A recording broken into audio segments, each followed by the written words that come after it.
All right, here we go.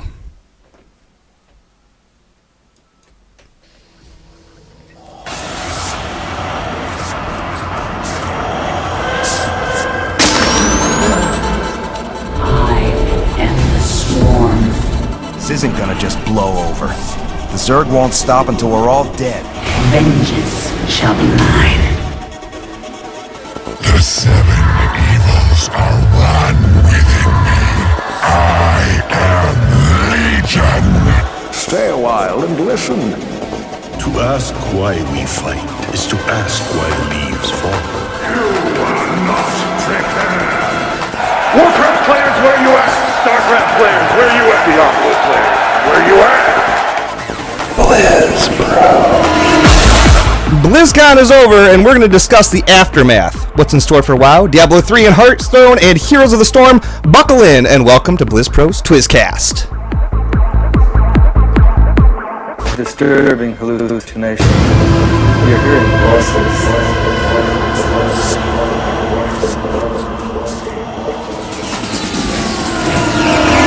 Welcome to TwizCast, everyone. We are here to share with you our experiences and news concerning all games under the Blizzard Entertainment logo, ranging from World of Warcraft, StarCraft, and Diablo. But don't let the introduction fool you. We're also going to be bringing you up to speed on all things Hearthstone and Heroes of the Storm. So, before we do that, please let me bring in my co-hosts. From North Dakota, the stealthy rogue Southern Belle, who's not afraid to burn down the Zerg. Please help me welcome back the lovely and talented Reb. Hello, dear. Hello, Twiz. Hello, chat room. Hello, listeners. And hello, body, including my two lovely co-hosts who have not been mentioned yet. And they're here on the line. They are. And also, let's just talk to them, shall we? Direct from Las Vegas, Nevada, who in a matter of just 2 days made Westmarch his new home away from home, the D3 and Hearthstone junkie Archon. Good evening, sir. Hey, good evening. Have I been officially promoted to second co-host? I think so. That's where you fell in the show notes this week. So, our third and final co-host, not to be forgotten, who went to BlizzCon and did not have a single drop of alcohol. Yes, that is me. Absolutely stone cold sober the whole weekend. That is right. Stone cold sober. Yes. Hold up. Hello, everybody. Hello, chat room. Hello, BlizzCon fans, and I miss you so much. Hello, everybody. Good to have you here, Hoda. Absolutely. So, and for those of you who are wondering, my name is Twiz. Hello, chat room.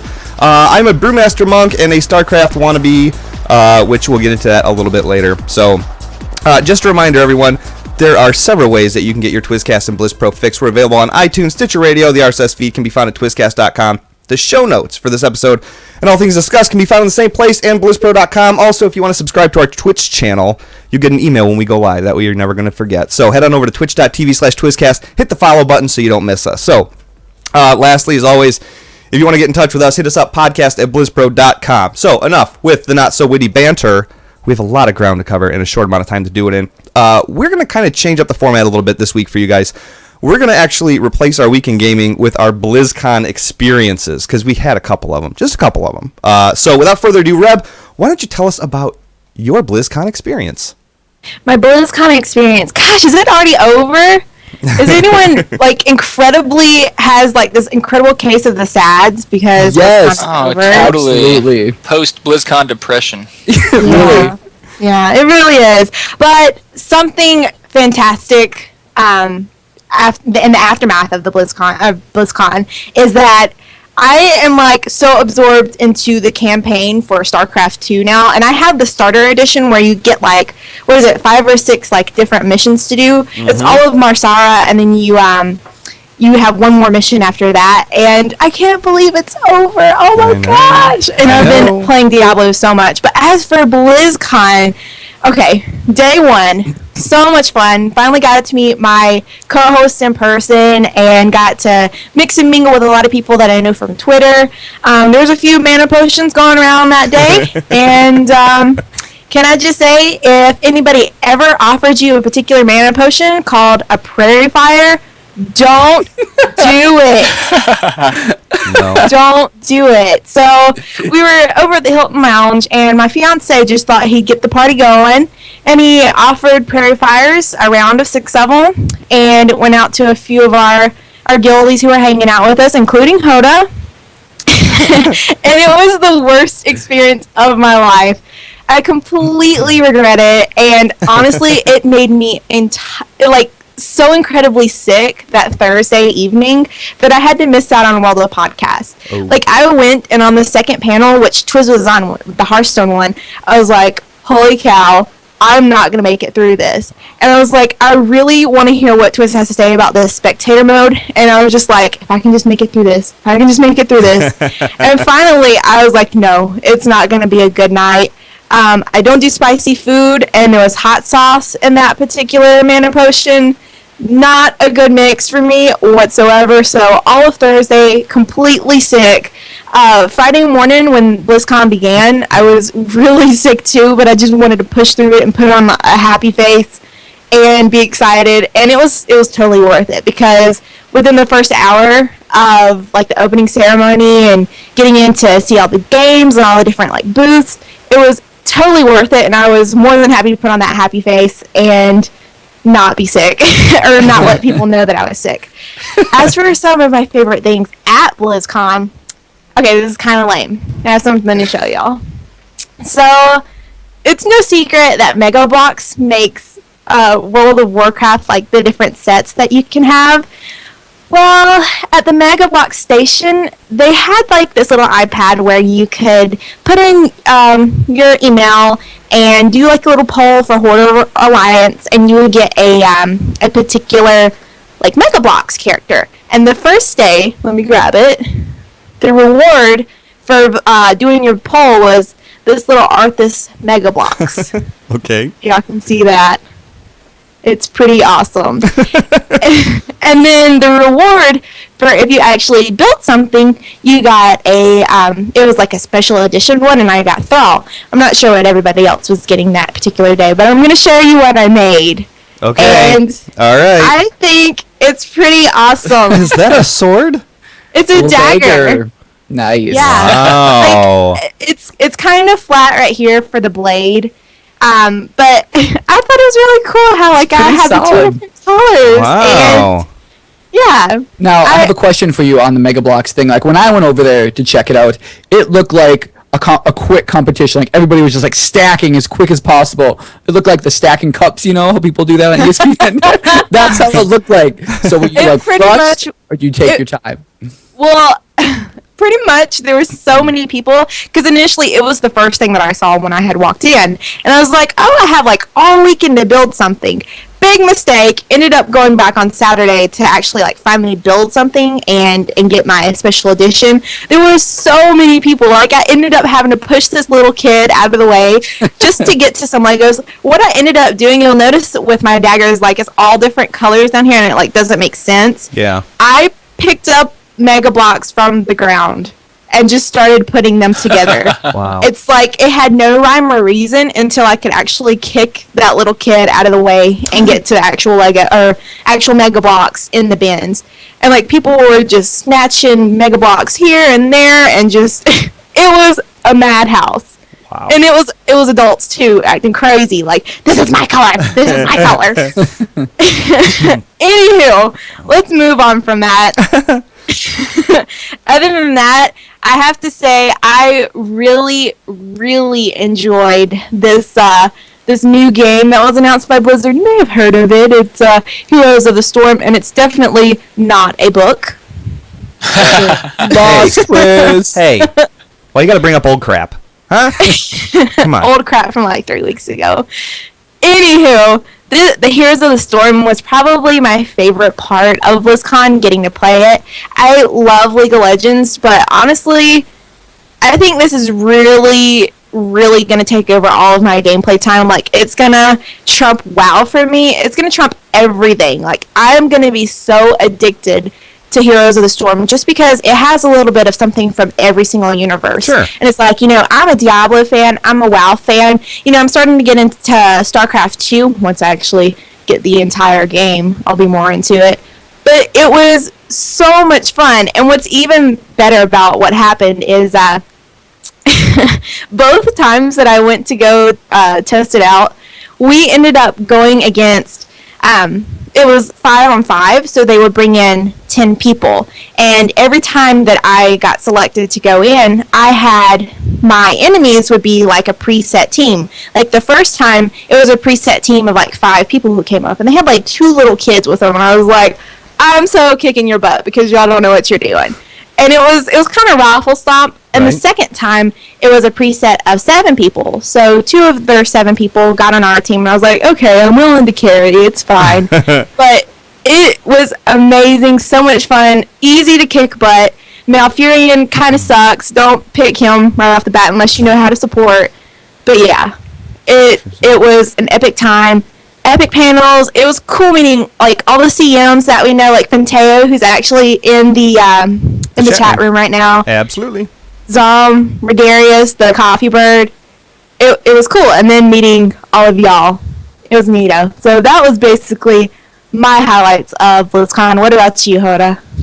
Oh my god, I don't even know where to start, to be honest with you. It was, I went in not knowing what to expect, and the first night I got there Wednesday night, so like a day earlier than most of the crowds came, and I met up with some guildies and just some Twitter handlers, like you said, and it was the transition to like, hey, you're a picture, and I read a few words you said on the internet, transitioned so well into, hey, how you doing, like sort of just general conversation talk, and it was like seamless, and I was overwhelmed about how cool people were, and you know, some of the noggin fogger elixirs we had, you know, helped a little bit too. But that prairie fire. Yeah, right. So we hit it pretty hard there, and we saw a bunch of people around the community there kind of chilling at the Hilton. The Hilton was the hot spot, which you guys will find out later in the show. Oh, yes. Yes. So kind of going in order here. Thursday, that's when we got our badges, and I saw these lines like to get your badges, and I was like, oh my god, how many people are here, you know? And some person was like, oh, there's like 25,000, you know, trying to be all cool, and I was like, you got to be kidding me. So it was a couple hours for the badges, but at the same time, I'm gonna keep on talking about people this whole show because I am blown away about how welcoming the community was, the community managers, Blizzard, just everybody was there. I was going through the line, and you see this diversity of people. Hold up, back up. Say you're so happy that Reb let you cut in front of her. Oh man. Oh yes, that's absolutely true. Oh. So okay, continue. I just wanted that to be said, that, you know, you're welcome, Hoda. I'm a good friend. Actually, yes, thank you. I was a budger, so for those of you that hate me, I get it. No, but going through these lines, you saw these diversity of people from like around the world. You saw, you know, little old couples and like little young children with your badges, and I'm like, oh my god, this is crazy. So that was really exciting. And then that Thursday night, as Reb mentioned earlier, all of us did that World of Podcasts, which was a lot of fun. I don't want to start like name dropping people because I'll feel so bad if I leave anybody out that I met and had a great time with. But for some of the people that put it on, like Lignar, Medicakes, and people at the Sundering like Zia and Seraphist and Xantar, I think they're kind of the main people in that. I want to thank them for throwing that. That was a lot of fun. I think it's going to be a little bigger deal a couple years next BlizzCon, which is almost officially said it's going to be next year, correct? Yep, a couple years next BlizzCon, absolutely. Yeah, so yep. Yeah, that was a lot of fun. And then I kind of call it early on Thursday because I was like, I need to build up my strength, my stamina, right? And then Friday was the craziness, the sea of people trying to like bust in the door. It was insane, and that's where we saw some of the cosplayers, which I don't know. Did you guys watch some of that stuff? The cosplay was out of control this year. Yeah, so absolutely, Yeah, absolutely. That was crazy. part of the, like, we watched the entire the contest where they all got out on stage and everything like that. Dude, that was unbelievable. That was just like, it was like slap your mom crazy. Yeah, so they're running around that early Friday, just taking pictures and everything else. So you go in, and people are just rushing to wherever, like, I don't know. So we kind of strolled off to the main stage to see what was happening. And my BlizzCon experience, I didn't do a lot of what I wanted to do, but I grabbed a couple panels that I seen, and I tried to do some gameplay as well, but I don't know if I did it correctly, I guess, because I tried to go and get a broad like sense of everything that was happening around the convention center. But then later that Friday, like you guys can talk. We're going to talk about more about what was happening like at BlizzCon. But my personal experience after that, we all met up back up at the Hilton, and this is where everybody else kind of came out and was there that Friday night. And God, what were we? We like got pushed to like a side room, didn't we, Twiz? Like sitting there with a bunch of people. Yeah. Because it was so packed. Yeah. But more cool things, you just saw random people passing by. The great folks at Doghouse Systems, they were there, and I got a sweet photo with a replica StarCraft 2 gun, so that was pretty baller. So yeah, so there's great people there. You can argue if the computers or people are better, but it's just a plug there. Yeah, that was Clark from Doghouse Systems. He was carrying that thing around. I think there's only like 2 in existence. It's this massive freaking gun. I'll put it on Twitter later, but yeah, and he's like the real deal. That thing's heavy. That thing was like a plastic toy. It was like 40 pounds or something crazy. Yeah, it's crazy. Like that. So we did our thing Friday. That was wonderful. Saturday, that day went so fast, just trying to catch as much as you can in the convention center before it was like all over, and all of a sudden it was like 2:00 and you're getting ready for like, I guess like the concerts if you went to that, or just getting ready to go party at the Hilton. Sure. Yeah, and so me not drinking at all this weekend, I went and decided just to chill, hang out at the Hilton. You were at church for a while too, I think, right? Yeah. But that was amazing that Saturday night, because you saw all of like the developers through all the games, and my big geek moment of the thing was seeing Chris Metzen and getting a selfie picture with him. Nice, I was like, Chris, don't be weird, bro. It's cool. Don't be looking at me like that, man. Make it too uncomfortable. It was cool. really fun. It's cool. I know I'm forgetting so many things, but I'm trying to rush through here, kind of put it in one little box. But other than that, I don't know. I'm so overwhelmed, and I want to thank everybody that was part of my BlizzCon experience. It was very fantastic. So, Archon, what's happening with you, man? BlizzCon's over already. Sorry, if you can hear something, it's my dog running in and out of the house because she's a crazy dog. Anyways, very sad to be back from BlizzCon. And, I first of all, I just have to apologize. I totally missed the Twizcast meetup, and I'm uber embarrassed about that.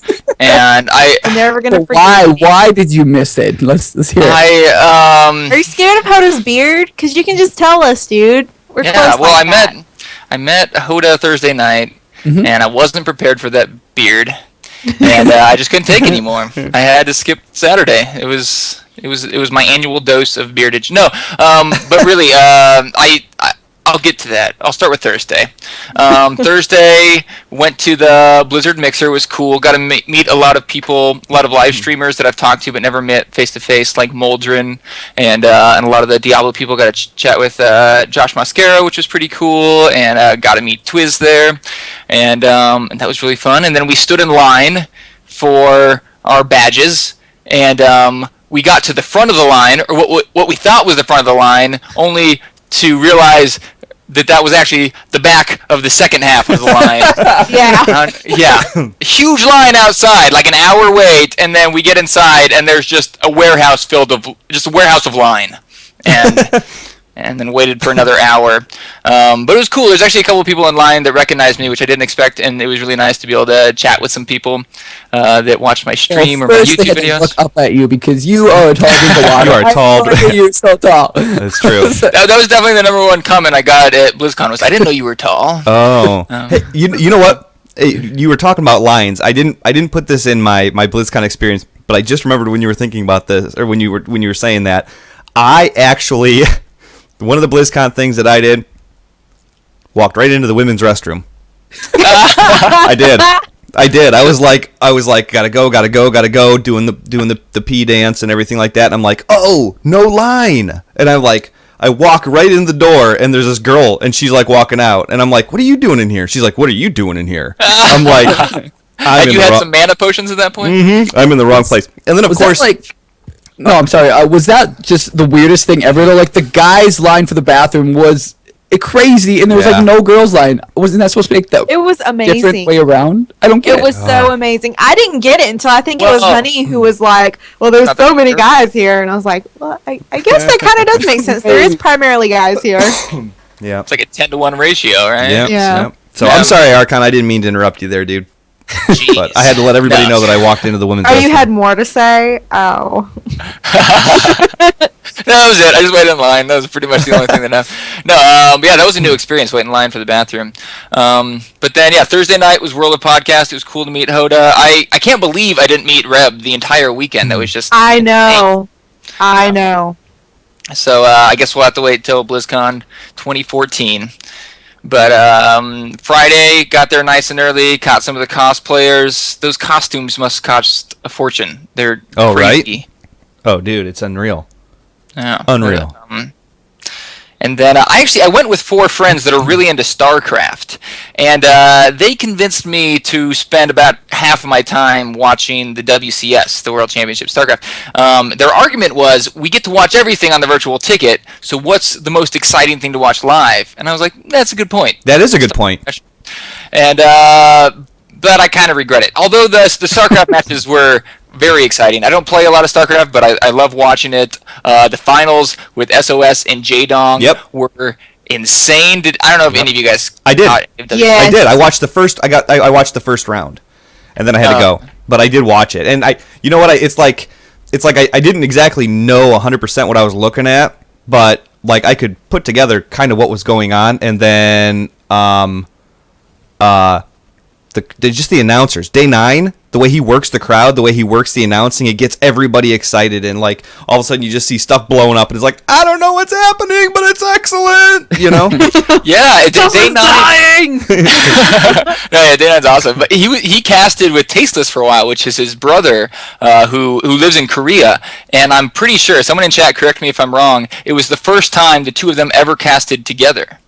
And they're like 2 of the biggest casters, and they're brothers, so it was crazy. It was the first time that they casted together, I believe at least. But just quick highlight from the final, SOS and J-Dong. I have to say, J-Dong, he used to be a StarCraft 1 pro. He was like probably number 2 in Brood War, and very few Brood War players are even competing now in StarCraft 2. So it's amazing that he's a pro still. He has a lot of respect. Pretty much 90% of the crowd wanted him to win the whole thing. But oh yeah, SOS just... Day 9 was like tore up that he didn't win. Did you see? Oh well, you're not on Twitter. Day 9 was like tore up that J-Dong didn't win. I mean, it was crazy. Sorry. A lot of people were upset. Yeah, sorry, you're cutting in and out, so I wasn't trying to interrupt you if I was. But probably just on my end. But SOS just had some crazy mind games he was playing with J-Dong. He did Cannon Rush on the first game, and then second game did a Cannon Rush again, which is just... balls to the wall, because normally if you see a Cannon Rush, it's too late. Cannon Rush failed. Second game, he sees the probe come in to do the Cannon Rush, and SOS still decided to do the Cannon Rush. Just blocked himself off with pylons, and the drone couldn't do anything. Cannon Rush took the expansion. It was... Anyways, watch those matches if you're into StarCraft, because the finals were awesome. But because of the finals, I missed a few things. The Twizcast meetup was during the last round of the semifinals, and I just lost track of time. I really was looking forward to that. I feel bad that I didn't get to meet people. What a jerk! I know. And then the other thing I missed was the Reaper of Souls panel, which there was one panel I should have seen. Anything. Miss not a dang thing. Yeah, there's a lot of truth in that, actually. But I did go back and watch that, and yeah, got to meet a lot of cool people. Went to the community booth for a while and chatted up with Grimaku and Wyatt Chang, and there was a lot of fans there. And overall, I was really surprised how many people recognized me and how many people I was able to meet. Sure. That was probably the coolest part about it. Just meeting the fans. Oh yeah. And playing the demos, I guess. Yep. The two. Yeah. Absolutely. What about you, Twiz? You know what? My BlizzCon experience was something else. Again, hats off. Like, just the fact that like the community managers and the developers were just so accessible. I mean, they really were. And it was like I went up and I talked. I talked to Zarum for a little bit. And because I was like, I better do it now because I'm not going to get a chance to do it again. And then I saw him like 4 or 5 more times, and I'm like, I don't know what to do. I don't want to. I mean, I want to talk to him, but I already talked to him. It was kind of, just so accessible. And it was like that with Ghostcrawler, with Bashiok, with Finteo, with Ian Hezacostas, all of them. They were just, it was phenomenal. So, but yeah, I was really impressed with that, and the fact that I walked into the women's bathroom. But whatever. Now here's the thing. Okay, this was my very first BlizzCon ever. First one I've ever been to, okay? So, I get there, and at the end of day one, okay, now this is going to sound nuts. At the end of day one, I was like, you know what? BlizzCon is neat. I could take it or leave it. Crazy talk. I know, right? I know. Get out of here. Who are you? Hear me out. Hear me out. Here's what happened. We went to the opening ceremonies, which started at 11, and then the Warcraft panel was right after that, and of course everybody, hung out for that. So it's like 2 o'clock by the time you get done with that. And we went out and we grabbed lunch and everything, and then we came back, and we didn't really do a whole lot after that. Like, we walked around a little bit. I watched part of the Diablo 3 panel with Dustin Turley from Horde for Life, and great guy. Check out Horde for Life. If you're not listening to that, you're broken as well.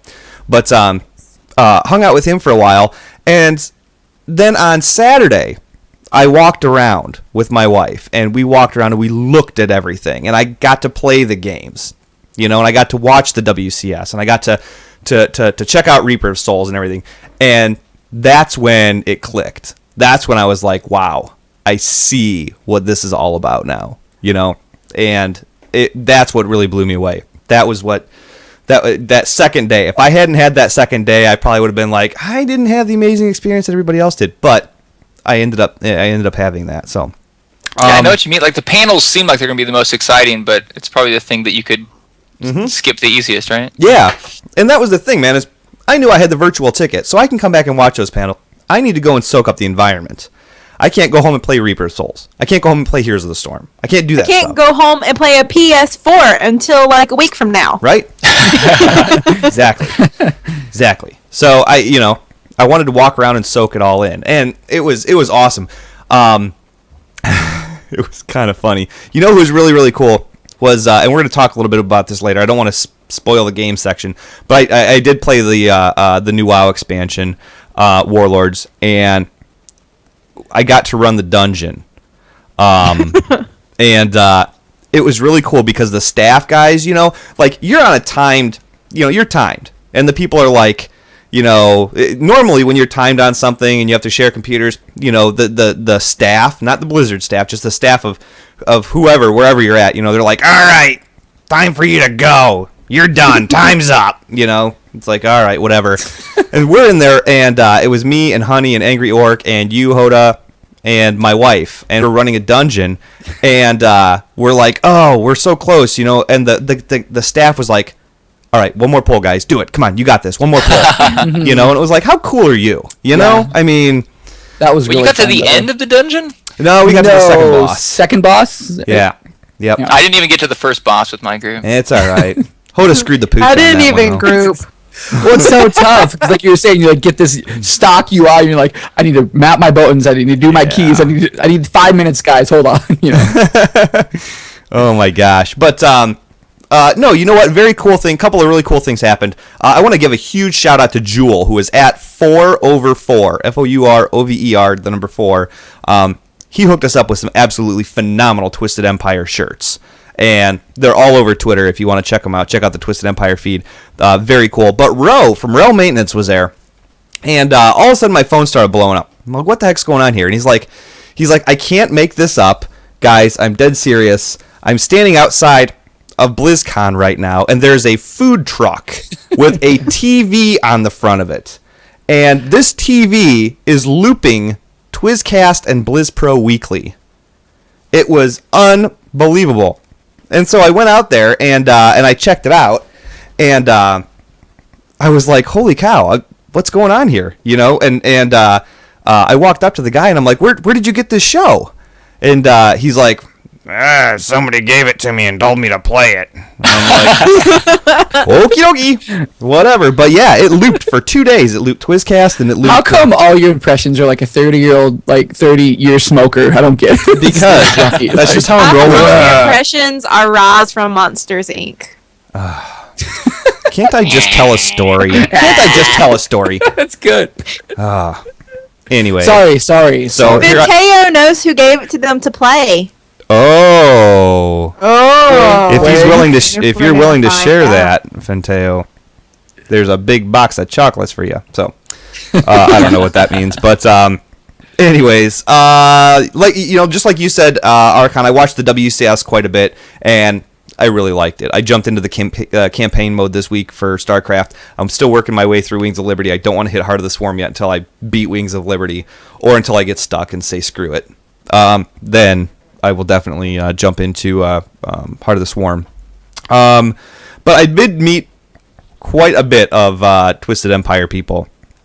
And I swear, it was a good thing that I was only there for like 2.5 days. Because if I was there for any longer, they would have killed me. I guarantee it. Alcohol intake was at a premium. They're now adding on to another wing to the Hilton Hotel, pretty much furnished by the by Twisted Empire in alcohol sales. So I got to meet Angry Orc and everything. The guy is absolutely a comic genius. He's on the fly funny. It was just so many stories. Oh my gosh. So, okay, I'm going to tell the story real quick.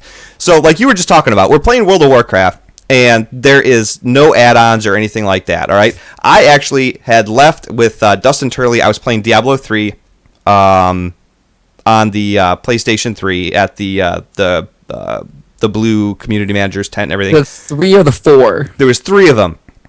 I think there was 4. Oh, at the community PlayStation 3. manager. Yeah, Yeah. at the community manager tent. So, anyways, Angry Orc, Honey, and my wife go over to go play Warlords, all right? So they're sitting there and they're running the dungeon.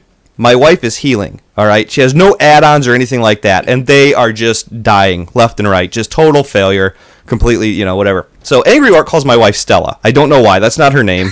But he's like... but he yells like... Seriously. Yes. So anyways, they get done doing that. I get done playing Diablo 3. We meet back up, and we go to...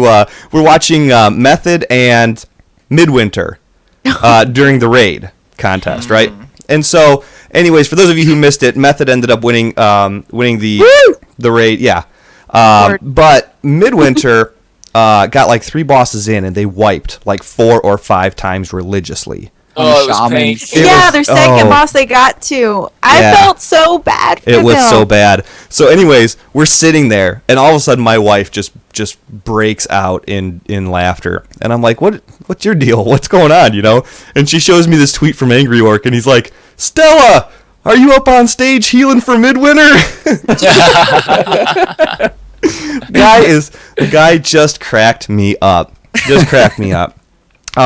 But anyways, you know what? That was I did not take part in the Blink-182 concert. Not because I didn't want to. By that time I was just spent. So, but real quick, guys, there's a couple of things that I want to talk about that are happening. I have been a blogger. I've been a podcaster. And now I'm assuming the role of a producer. 3 days before BlizzCon, we being BlizzPro, launched a new feature called BlizzPro.tv, which is actually what you're seeing here on the screen right now. BlizzPro TV, I'm producing 3 shows right now, not including my own. The first show is called The Edge. If you haven't seen the commercial for this, go to BlizzPro.tv and watch this commercial. All right, the first show that's going to be launching in the next week or so is called The Edge. The Edge takes your class, your character, breaks it down top to bottom, spells, rotations, glyphs, abilities, everything you could possibly imagine, and tells you how to play your class most efficiently. So if you got a tune that's been sitting on the shelf that you haven't played in a while, this is going to be a show that you can listen to. It's going to put you right in the game. The next show we've got is called the Raid Mechanics. They're going to take a raid encounter. They're going to go phase by phase, step by step, raid makeup, raid leading, everything. When to bloodlust, how to handle a certain phase, what to look out for. they are going to completely tear it down and rebuild it in front of you so that way your raid team is successful. The last one we have is called the Spotlight. And the Spotlight is all community driven. What's community talking about? What are they thinking about? What do they want to know? What are they upset about? And then they reach out to you as a gamer. What do you have problems with? How are you trying to adapt real life to your gaming lifestyle? Do you need advice? Do you need help? There are 3 of the most awesome people you will ever meet on that show that are there to help you. So we're very excited about BlizzPro.tv. Go to that website and check that out. I've got it's absolutely phenomenal. So I'm trying to think if there was anything that I missed. I wanted to get that out of there, but I can't really think of anything that I missed. So, okay, guys, real quick. On a scale of 1 to 10, what do you give your BlizzCon experience? It's hard not to give it a 10. I don't want to sound like a fanboy, but it was a lot better than I expected, and I was really excited about it. Okay. I will give it a 9.3 solely based on all these guys clogging up my Mega Blocks and all the lines. That's the only reason it didn't get a 10. Fair enough. Hoda. I'm going to be that difficult person. I'm going to give it an 11. I swear. It's, like I said, I was so over... Yes! 11 was an there. option? It was. Okay, I give it a 12. Hoda goes to 11. Well, I give it a 13. Oh my God. All right. No, so I had no idea what to expect, and I was completely blown away by everything I saw, all the people. So, yes, it was 10 plus. How about that? Fair enough. Right. Fair enough. Yes. I found out math is not our strong suit here on Twist. No. I found that out. So, yes, you also get a 10 from me. Very excited. Can't wait to do it again next year. So, we're going to take our very first short break. But when we get back, we're going to discuss the real news of what was announced at BlizzCon. All right? And we're going to weigh in on that. So, tell a friend you're listening to episode 73 of Twizcast.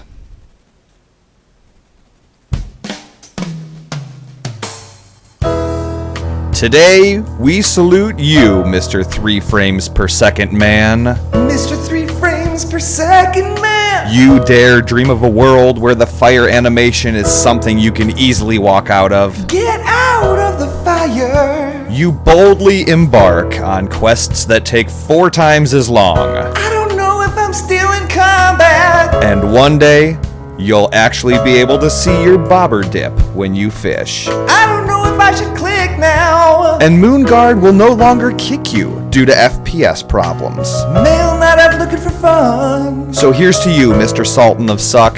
DoghouseSystems.com can build you a rig and put you back in the game with the rest of us. You deserve it. Your raid team and arena team deserve it. And so do the rest of us. Mr. 3 frames per second, man. Go to DoghouseSystems.com and use the coupon code TWIZ at checkout to double your memory. Twizcast would also like to remind you to game responsibly. Hey guys, this is Pamela Horton, Miss October 2012, and you are listening to Twizcast. What do you think? I like turtles. All right. He's climbing in your windows. He's snatching your people up. To me, it look like a leprechaun to me. The news. Ain't nobody got time for that. Okay, this week's news segment is brought to you by AskMrRobot.com. If you want to push your character to his or her fullest potential, Ask Mr. Robot will make sure that you have the gear to make that happen. So, normally we would discuss BlizzPro articles here, but instead of picking certain articles, we're going to talk about all the games and the big announcements that happened at BlizzCon. Everything we're going to talk about has an article about it on BlizzPro.com, and I'll have to link a bunch of it, to the various articles and stuff like that in the show notes. So keep an eye out for that. But we're going to talk even further than what those articles do. So in case you've been living under a rock, Warlords of Draenor has been announced as the new expansion, right? Is it Draenor or Draenor? There's a big debate here going on. Draenor. It's not Draenor, dude, because I'm sorry. There's an AI in there. It's too close to Drano. Yeah, it's like so they're going to avoid that. It's exactly what I was thinking about. Right. Exactly what I was thinking about. Makes sense. So, but yeah, during the opening ceremonies at BlizzCon, they gave us a sneak peek at what to expect and some of the changes that they're going to be making to the game. So let's talk a little bit about some of these changes, okay? Warlords of Draenor will bring us garrisons, new character models, level 100, world PvP zones, account-wide heirlooms, and a free level 90 character. What do you guys think about the new expansion? Did you guys get to play any of it, or if you did, what was your initial impressions? don't make me go first, because I got a whole mouthful to say. I don't have much to say, so I can go first. I think we all played the demo at BlizzCon. I thought the dungeon was pretty cool. I'm hoping they have more. I hope they have substantially more to announce about the expansion. It didn't seem like they announced a whole lot. I think they announced the big hitter items, the major changes. Yeah, I guess so. I guess the thing that I was most excited about was the garrisons. I thought that was a really cool idea. Okay. Because they're doing player housing. I think a lot of MMOs have tried that, and none of them have been that successful. And I think that their system sounds really cool. And I have mixed feelings about the free level 90. Oh, we are going to touch on that, okay, my Reb, friend. I'll go then. Metzen kind of, when he was revealing it, he was really trying to bring up this thing about old Warcraft, like orcs versus humans. It's kind of going back to its roots. I think this is what the expansion is kind of about. And I might say later in shows to come, I think it's going to tie into the movie a little bit, where it's going to give hype, not tie in. I mean, but anywho, I think this is a fantastic as an expansion.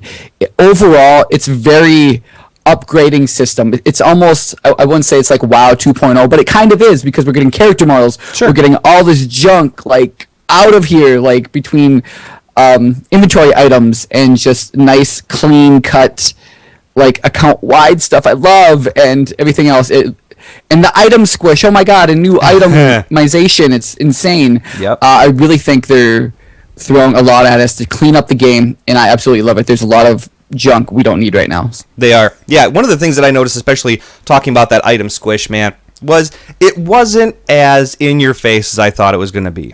As a matter of fact, when I was playing a warlock when we were running that 5-man dungeon, and I threw out a chaos bolt and I crit for 27k, and I was like, whoa, I'm missing about like 3 digits on there, you know. And I looked at my eye level, and I was at a 528 eye level, and that's when I realized, oh, the item squished. It's here. And so I looked at the food. They gave you food in the bags, and I looked at the food, and it increases a primary stat by 34. And I was like, wow, that's a number that's weird. And so my wife, when she was healing us in the dungeon, she's rolling Riptide on us, and it's ticking for like 300, you know, every tick. But you know what? It took my focus away from the numbers and put it in the dungeon, into having fun. Yeah, it's all kind of relative, isn't it? Once you get used to it, you don't even notice. Like, sure, there'll be people upset they're not hitting for, 1 million damage or something like that, but it's all relative, I think, and people will get used to it as they... Basically, a rose by any other name smells just as sweet. Oh, basically, it's doing very the same... poetic. Yeah, it's doing the same effect. I mean, it's not... Technically, it's healing less, but I mean, with you have less health, it's Same like the same percentage. percentage-wise. Yeah. Is you're So just is it not my getting the big turn to numbers. go? You're good. Because I'm about to rip into it. Do it. Do it up. Spit it. Alright.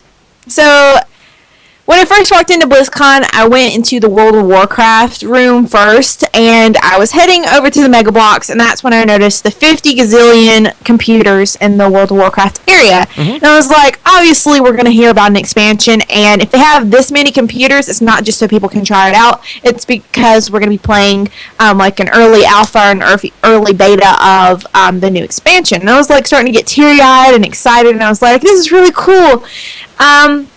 Watching the opening ceremonies and hearing their official announcement of the expansion and kind of just alluding to what the storyline was, I was like, oh my gosh, this is so exciting. After actually sitting through the next panel and then actually going to try the early alpha / early beta that they had available, I am more impressed with the little stuff that they implemented, such as the garrison feature, the bags feature, making heirlooms like account wide and being able to just buy it once and being able to access it on any of your characters.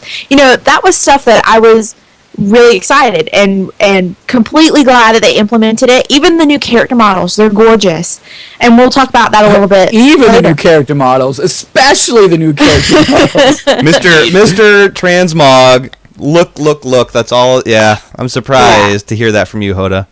It But honestly, it was the tiny things that could have been implemented in any patch that was really making me go, wow, this is really cool. And like when it gets down to the actual story and what we actually were able to play, I'm a little bit disappointed.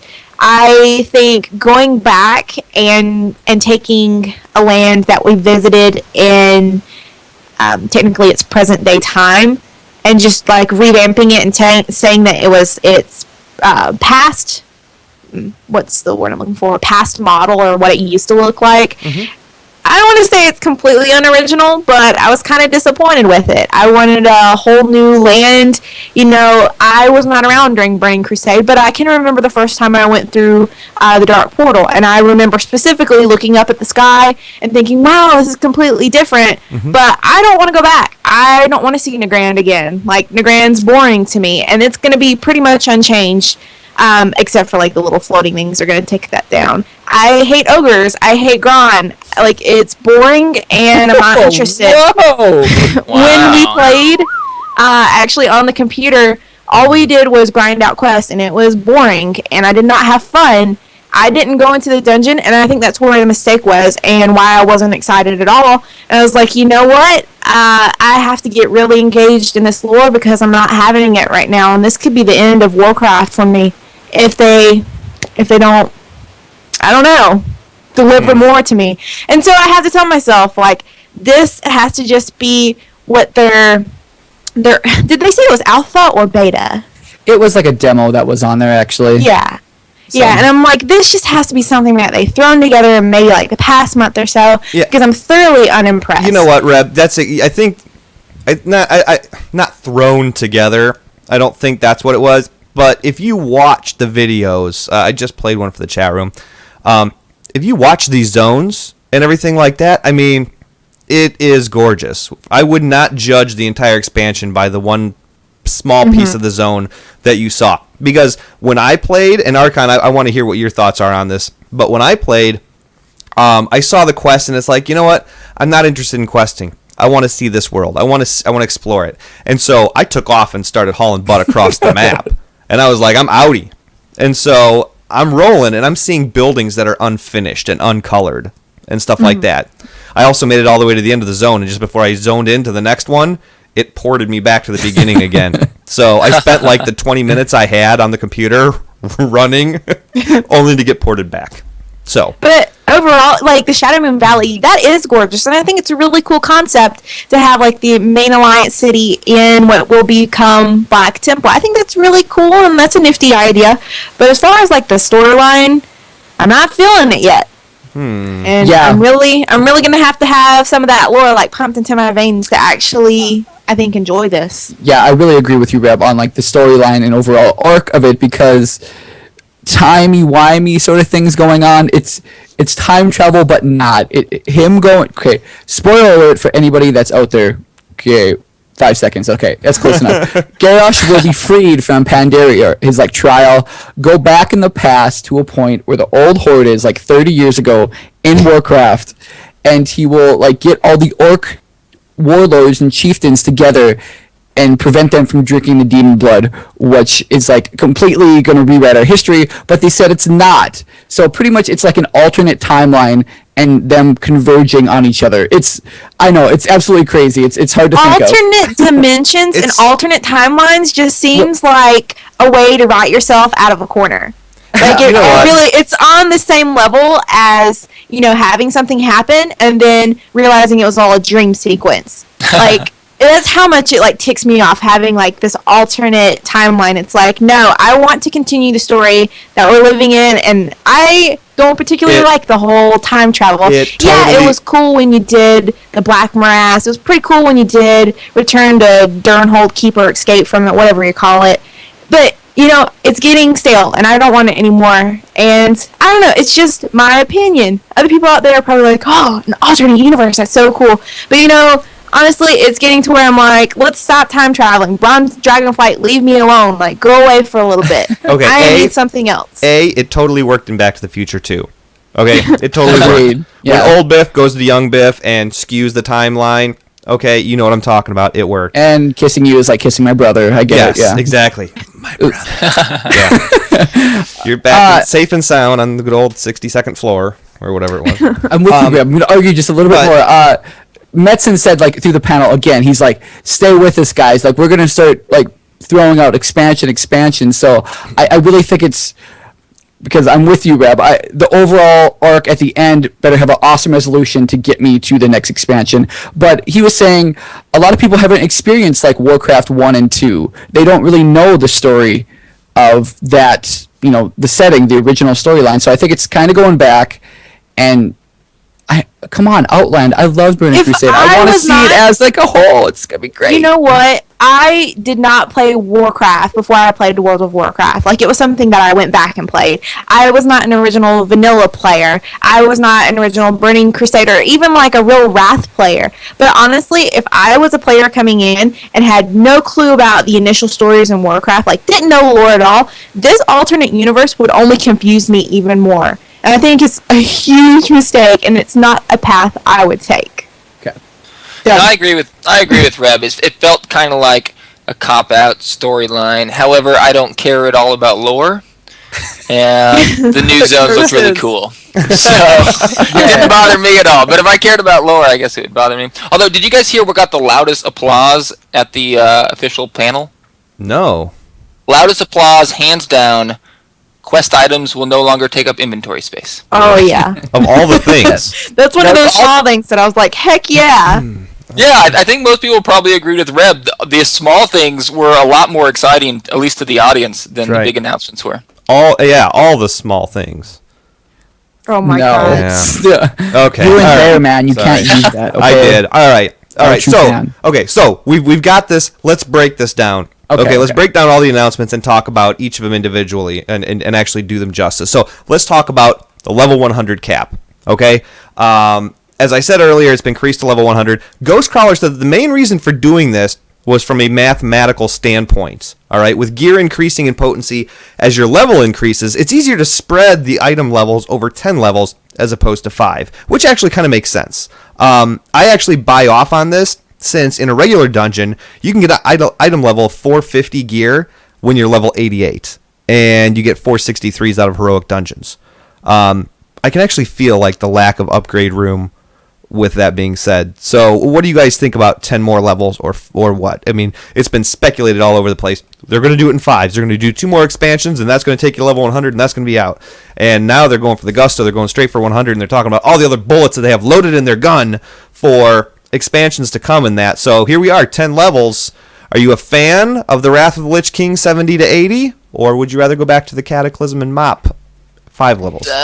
Yeah, we've had expansions with 10, expansions with 5. Can any of you guys really tell a difference? It doesn't seem to matter too much to me. It seems like a on we can. Sorry. Honestly, I was anticipating 5 levels. Like, it's kind of surprised that they went ahead and said, oh, we're just going to do 10 and we're going to go all the way to level 100. And what was even more surprising to me is that Chris Metzen alluded to the fact that, he admitted to what Ghostcrawler admitted to us months and months ago, is that they have expansions, 2 expansions down the road. They're already stacked up and ready to go, and they already know the general idea that they're taking the game. But he alluded to the fact that they might have expansions where you don't level at all. Like, they don't raise the level cap. And I think that's kind of crazy. Wow. I think with an expansion, you want a reason to quest. You want a reason to experience the new content and, actually see growth in your character. I mean, if you're not going to increase the level cap, you might as well just call it a patch and just give us a new raid. You know what? As long as the eye level keeps increasing and my damage or my healing or my tank survivability keeps increasing, I don't care if I hit 5 levels, 10 levels, or whatever. I don't care if I'm level 5 and I'm wearing, I've got an eye level of 603. That's fine with me. I'm good with it. It's just like Diablo, am I right, Archon? Where your level stays the same, but you're constantly farming for better gear. And I'm good with that.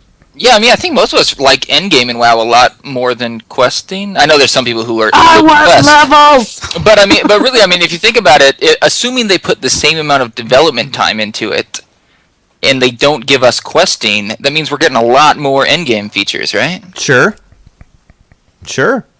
That's a very valid point. I'd be down for it. I kind of assumed that maybe they were going to stop at level 100, and that had something to do with them jumping from 90 to 100. Back in TBC, they had announced that they'd go at least to level 100. So maybe they'll stop here. Okay. Yeah, I really like the 10 level jump as well. People in the chat said it's kind of like 10th anniversary of WoW. You got a level 100. It kind of goes together, And I absolutely. Just as a player, I agree with Ghostcrawler's mathematical thing. I don't know that stuff, but it feels a lot better. Like saying you go in with top end gear of the past expansion, you can kind of wear that for maybe a level or two and not feel that giant jump. Sure. And you can and also you can go throughout the zones. There's not a specific zone that this is going to get you one level. Say if you're back to 5 levels, you can. It just spreads it a lot more, and you can experience a lot more of the content. I think so. I'm really glad they did to 10 levels, and I'm happy. Yeah, cool. Happy. 10 hurdles to jump just seems like a better match for an expansion rather than just 5 really big hurdles that you're like, oh my god, am I ever going to get this level? I'm a slow leveler to begin with. So when Wrath came out, it was like all my friends were level 80 doing heroic dungeons and that, and I was at 77 kill me now. And it's like I have to be in this zone for the next 3 levels. Oh man. But whatever. And whereas with the 5 level jump, it was ding, I got 3 more to do, and that's it.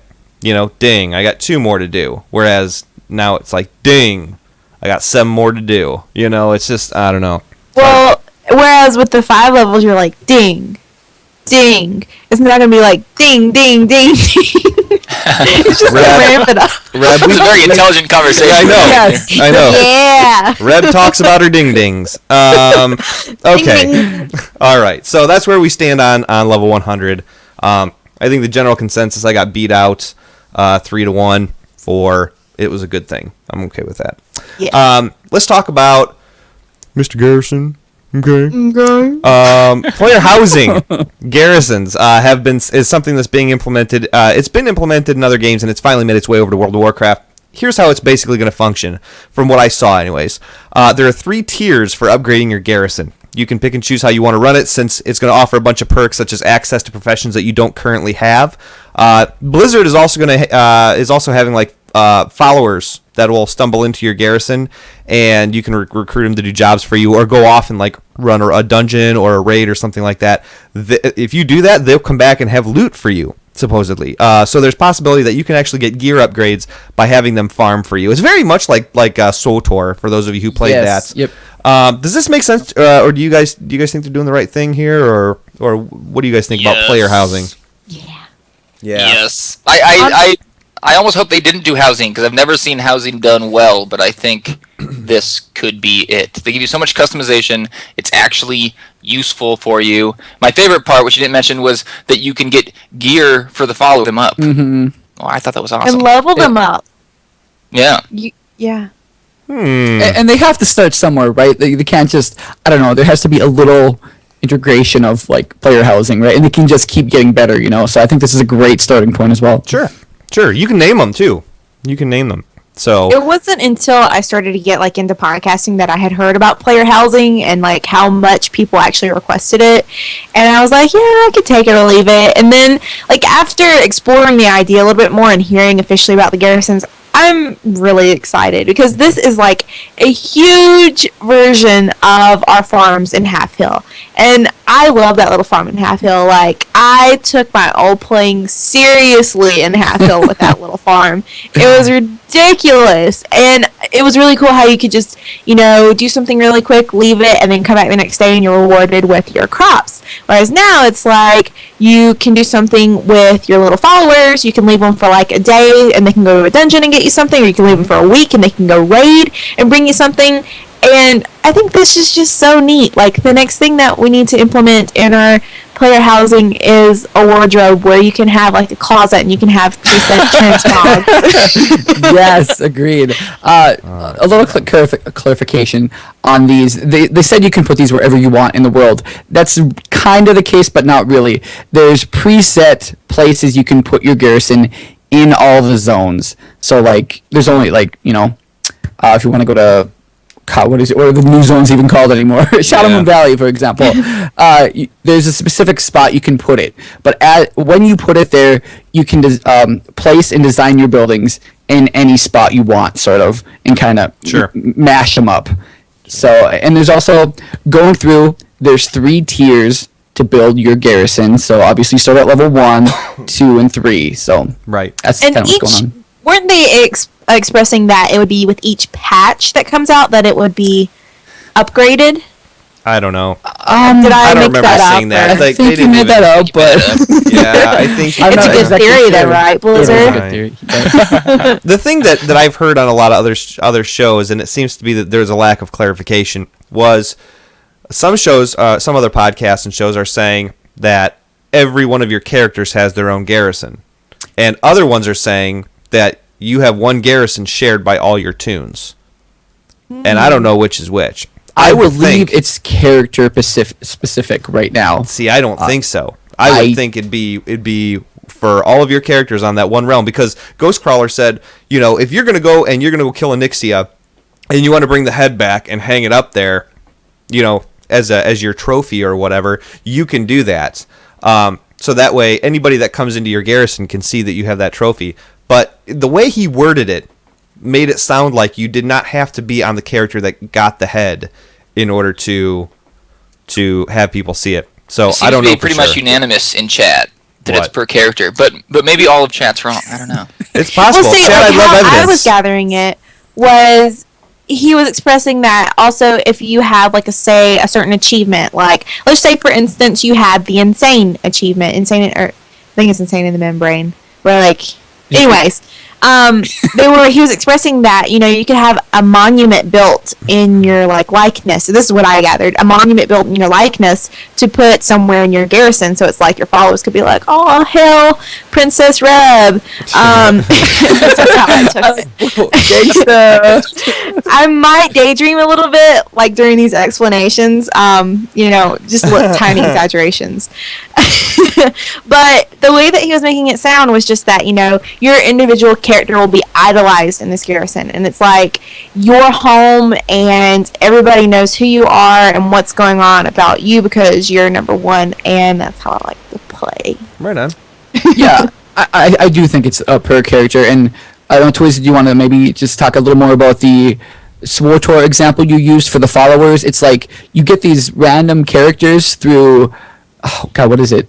Through like drops or just places out in the world, and those followers can do like crafting professions for you. They can go run dungeons, not actually like run a dungeon, but you know, like they'll go out for 2 hours and maybe bring you back a piece of loot or go mine some ore. It's kind of that thing, isn't it? Yeah, pretty much. And the way it worked in SWTOR was you would actually have your followers, you would have to pay them money, but you could send them to different places where they would get different materials and stuff like that and bring them back. So that was... Oh, that is exactly what it reminded me of.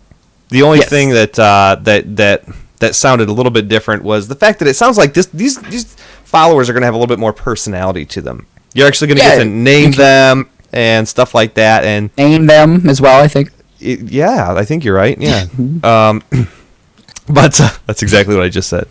So that's what I thought you said, so I didn't want to reiterate it. I also heard you could name them. I thought Hoda said maim them. Oh, that might be. So, thank you, Argon. Thank you. But yeah, you know what? I liked it. I liked it when I played SWTOR for like all 4 levels. I thought it was phenomenal. And there was a lot of 3 days that you played SWTOR. Exactly, like the 3 days, yeah. But no, there was a lot of people when they did play SWTOR, they were like, this crafting system is awesome. And it's kind of awesome that you know, everybody's like, I want player housing. And this is an awesome crafting system. And Blizzard was like, sandwich. Done deal. It's going to be nice from what it is now, because it's just pretty much useless and boring. So this is kind of exciting. Yep, absolutely. The next thing, the new character models. Hoda is not excited at all about this. Blizzard is starting to move away from the models where the orcs have square toes and block feet. They've updated the character models so far for the dwarf, gnome, and orc. Or at least that's what they've released to us. They look cleaner. not more realistic. And I've always said that the thing that drew me into WoW was the cartoonish graphics. So I'm glad that they didn't go overboard on this. Big deal to you guys? Well, I know Hoda it is, but Reb Archon, big deal to you guys or no? Yeah, it's really cool. If you play Minecraft, I'm going to relate it to this. Minecraft, you go in and it's super blocky, pixelated, chunky, and then like you can download these like texture packs which make everything look smooth. You still think it looks kind of cartoony, and that's exactly how I feel about these new character models. It's like you can tell it's the same character. It's just beefied up and smooth and beautiful, and it doesn't look like big old pixelated blocks. And Right. I'm for it, and they're beautiful, and I haven't even seen the blood off yet, but I know I'm going to love it. Right. Yeah, and I mean there's little animations like one eyebrow is lifting, or you know, one side of the hair is moving, or whatever. It's very individualized. You know, I don't know. It is a lot. It's a lot. They have teeth and tongues now. Yeah, they do. That's gross. Yeah, I think the new models are just kind of expected, with Blizzard saying that they're going to keep pumping out expansions. I mean, they're falling behind with the competition. Yep. Right. And if they're going to keep a game popular that came out in 2004, they got to update the graphics. So I think it was about time, and I think they look really good. Yep. Yeah, on to what Reb said, it's exactly, I agree completely. And their worry was they want to keep like the soul of your character, I guess, and not redo it, but update it. Exactly what you said, Reb. And I think they completely nailed it. It's the facial animations are insane. Like the second time I went back to the demo there at BlizzCon, I was pretty much just doing flash or slash flag slash emotes. Like some people are like, "What is that guy doing?" Playing. Playing. Yes. But I did a lot of that, and it looked very, very good. And the three that you mentioned were the ones that we got to play, but I went to the art panel and I watched a little bit on the virtual ticket then, and they had a couple pictures of like the female dwarf, the male tauren, female gnome, undead, and the undead looked really, really good. Yeah. Like, Right. it's still like, you got bones sticking out, but it has some texture where you can see it's like rotting skin instead of just this gross skeleton. It looks fantastic. I'm so happy that they did this. GG. GG. So, let's see here. Okay, now earlier today I did write I wrote my very first ever BlizzPro article. I was pretty proud of myself. It was all about the free boost to level 90. All right, was it a big win or was it a big cringe? And so here's what's happened. This was accepted with cheers and groans as soon as they announced it. Here's the premise of it. All right, you can either start a tune from scratch and boost it to 90, or take a pre-existing tune and boost that one. All right, many people have the "you didn't earn it" attitude, which is what induced all the groans. But you know what? Let's face it, people. Those days are over with. I'm sorry to be the bearer of bad tidings, but they are. If this was still vanilla, you got a free 60, that would be something worth groaning about. But this isn't the day and age of that, where people have one or two tunes. So today is where people have 11 tunes on 4 different servers. And with as difficult as it is to make alt leveling happen at the start of Mists of Pandaria, this is something that could be greatly taken advantage of and should be welcomed, in my opinion. Here's the benefit of something maybe you as a listener didn't think of. Have you always wanted to be a part of Twisted Empire, but you don't have the money to move a tune over and you don't want to level all over again? Use your boost in Twisted Empire or anywhere else. It's free with your Warlords of Draenor purchase, and so look at it in a positive way. Believe it or not, they're looking out for you as a gamer. I hate to tell you whether you believe that or not. So what do you guys think? I know Archon is like, I'm not happy. Yeah, I'm excited to check out this Warlords of Draenor. I hope it's even better than Warlords. Draenor! God! We're gonna pronounce it every way we can today. You bring up a good point. After Recruit a Friend and Scroll of Resurrection, leveling has pretty much lost all of its integrity. This was just the straw that broke the camel's back. Any integrity that was left in leveling is now gone. And I'm still gonna groan. I even though spicy. Recruit a Friend Yeah, I'll get spicy. No one likes a even though spicy Recruit arc. Friend and Scroll Resurrection did already do it, it's I groaned then and I groan now, just because when I level, usually I have something that's going to super boost me there. I'll take the free 90, but anytime you have to go back and level from 1 to 100 after the expansion comes out, you're going to feel like you're wasting so much time. It's going to feel like you're just getting ripped off, having to actually go through and manually level when you know everyone else is getting their super boosts. So I think it was a good business decision on Blizzard's part. Yeah. And I get the theory that there's not much there's not much integrity left in leveling. It's really all about endgame and gearing up now. It is. But well, and you know what? Like, this is a last-ditch effort for them to try and appeal to new players. Because right now it's like, oh, hey, you want to play Warlords of Draenor with me? Okay, cool. You need to play for like 6 weeks and get to level 100 first, and then we can totally rock out. And I'd be like, no thanks. I heard it's great, but it's not going to be a job for me. You know, and so, yeah. But you know what? There's other perks to it. Like, for example, you know, as a DPS, how long do you sit in queue waiting for a healer or a tank? How long? Forever. 17, 20 minutes, 45 minutes, hour and a half, depending on LFR or looking for dungeon or whatever. I've talked to a lot of Twisted Empire guildies, and they're like, you know what? I would tank, but I'm not going to level again. You know, I'll put this pencil through my eye before I level again. and so therefore there is a person who wants to tank that cannot tank. Well, they can, but they're not willing to. This is going to alleviate that problem, because now I can have that Pally tank that I want, or that Death Knight tank, or that Resto Shaman, or whatever, you know, and I don't have to work for it. And so that's going to help alleviate queue times. Now, I got talking to some people on Twitter, and they're like, you know, well, that scares me, having a brand new 90 in a dungeon with me that doesn't know what they're doing, blah, blah, blah, blah, blah. And it's like, well, is that the first time you've ever run into a dungeon with somebody who didn't know what the crap was going on? And they kind of spoke on this. I can't remember what panel, but they said there'd almost be like an unlock feature for their abilities as they continue to play. I don't know if that's time played or what things they do, but I remember hearing something about that. So it's almost kind of, and there's also like things in the game like proving grounds, so to train new players. So yeah. Oh yeah, proving grounds. Yeah. Como esta? Yes. I bet you didn't know I spoke German, did you? Accent's a little lacking. That's right. That's right. No, I think this is a good thing too. I kind of actually do agree, and a little sad at the same time. Like, kind of cuts like the old leveling out, and that's my thing. But as Reb was saying earlier, like these different timelines. Okay, it's just a quick story aspect.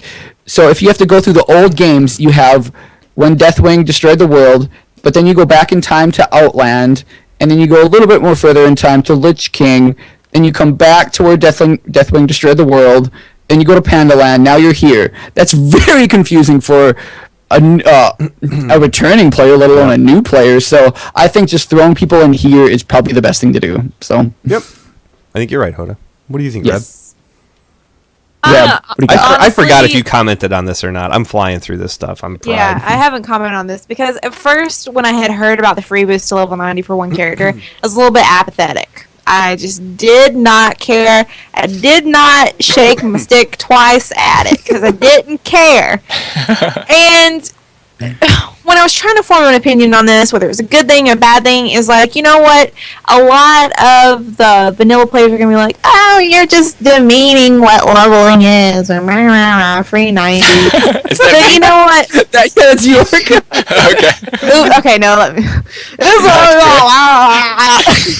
I'm a Murloc now.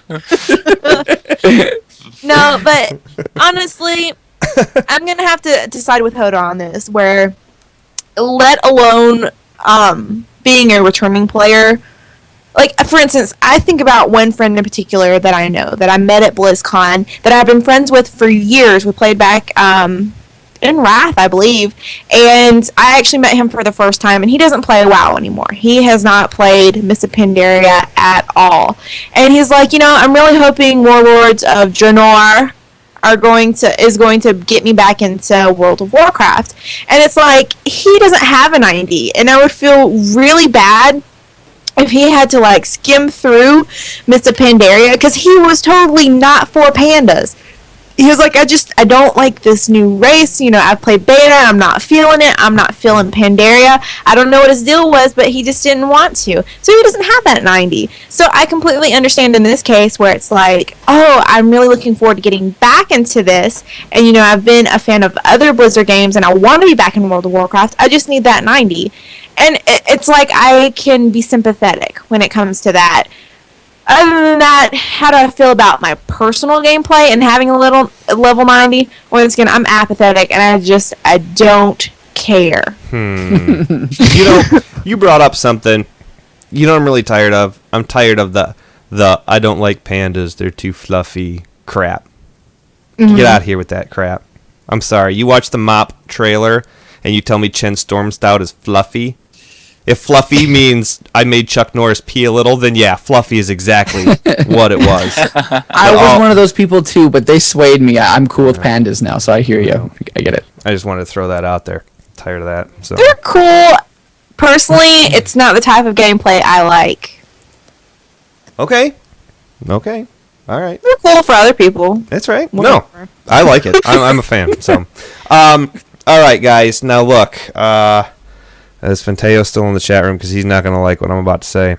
But anyways, all right, let's get this out of here. No flying until the first patch in Warlords of Draenor. All right, you heard me right, everyone. The constant debate has not been brushed off the table, and it continues to straight up piss me off. In Mists of Pandaria, you receive flying as soon as you hit level 90. Well, it looks like you'll have to run around for 10 levels, and then run around some more until Blizzard releases the first patch of the expansion. The Blue Post reads, and I quote, "Flying trivializes combat. A lot of people like to say we're trying to force world PvP, or that we really just want people to look at the pretty trees that we made. But those really aren't the reasons that drive this same decision we've made every expansion. Flying allows you to escape or enter combat at will." Okay? Escape or enter combat at will. Yeah, exactly. If I can fly at level 100, I'm doing quests to finish storylines, boost reputations, or maybe make some extra gold. I no longer need them to level. If I have to kill something to complete a quest, you've taken escaping or entering combat at will out of the equation. I have to kill these things to finish the quest. If I don't want to fight enemies, I should be able to fly through a zone and not have to. What Blizzard forgets a little bit is that if they're going to do something like this, they should take into account mobs with abilities to knock you off of your mount. You're trying to take advantage of content, basically, that they're providing, and they're slowing you down at every turn for the sake of escaping or entering combat at will. So I find it hard to swallow, and as opposed to having the reward in sight of hitting max level to fly, you're at the mercy of whenever they release their content patch to receive what you deserve. So Blizzard, I absolutely love you, but you're looking out for the game and not the player, and you're doing it wrong, in my opinion. So, yeah. Now, on the flip side of that, here's what another Blue Post said that was in the form of an update. All right, it reads, "We really like when flying feels like a reward and something that you've earned for each new expansion or area. It's such a powerful ability. Regardless of the unlock method, though, it was one of the bigger moments when you unlocked flying, took to the skies, and were able to see the world from an entirely different vantage, because for most of us, it wasn't easily attainable.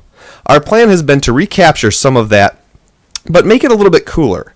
And while we don't have specifics yet, it'll be something more involved than just paying gold. Something that further emphasizes how powerful flight is. Unlocking it won't just be a level 100 on day 6.1 comes out with some gold, but something you'll be working towards over the course of the initial expansion release. And 6.1 will introduce the final steps to complete it. Think of something like a mini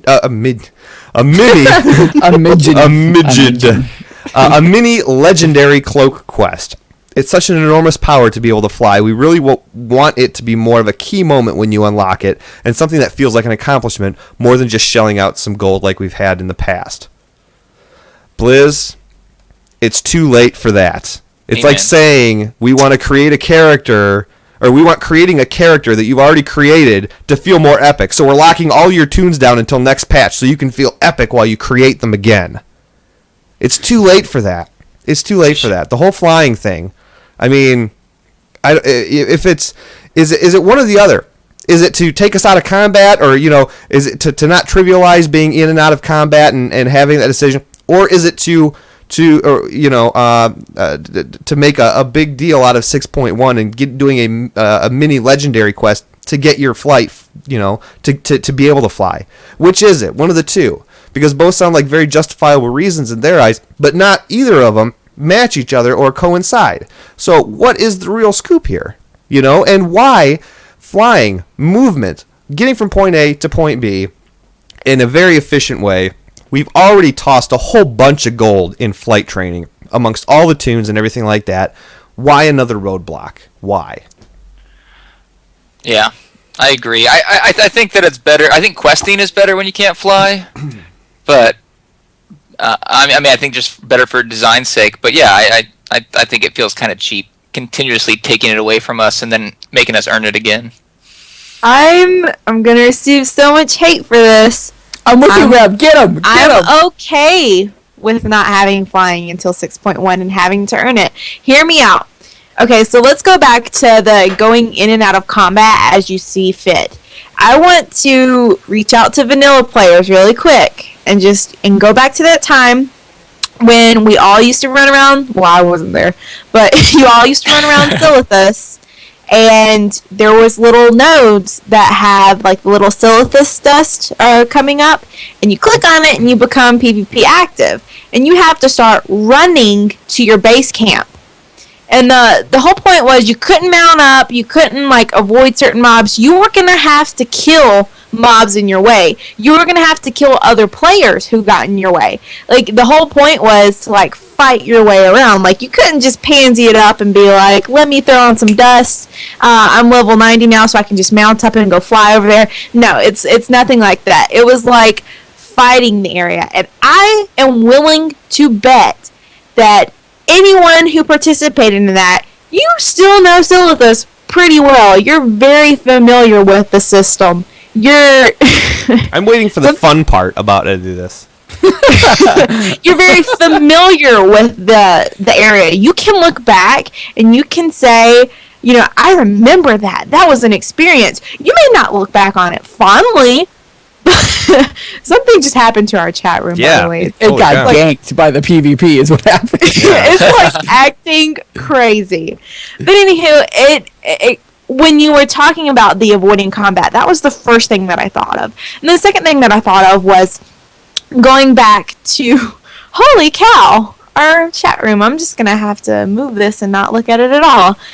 The second thing, going back to Kata, I can remember specifically I had flight in Deepholm, and I didn't give two craps what was going on.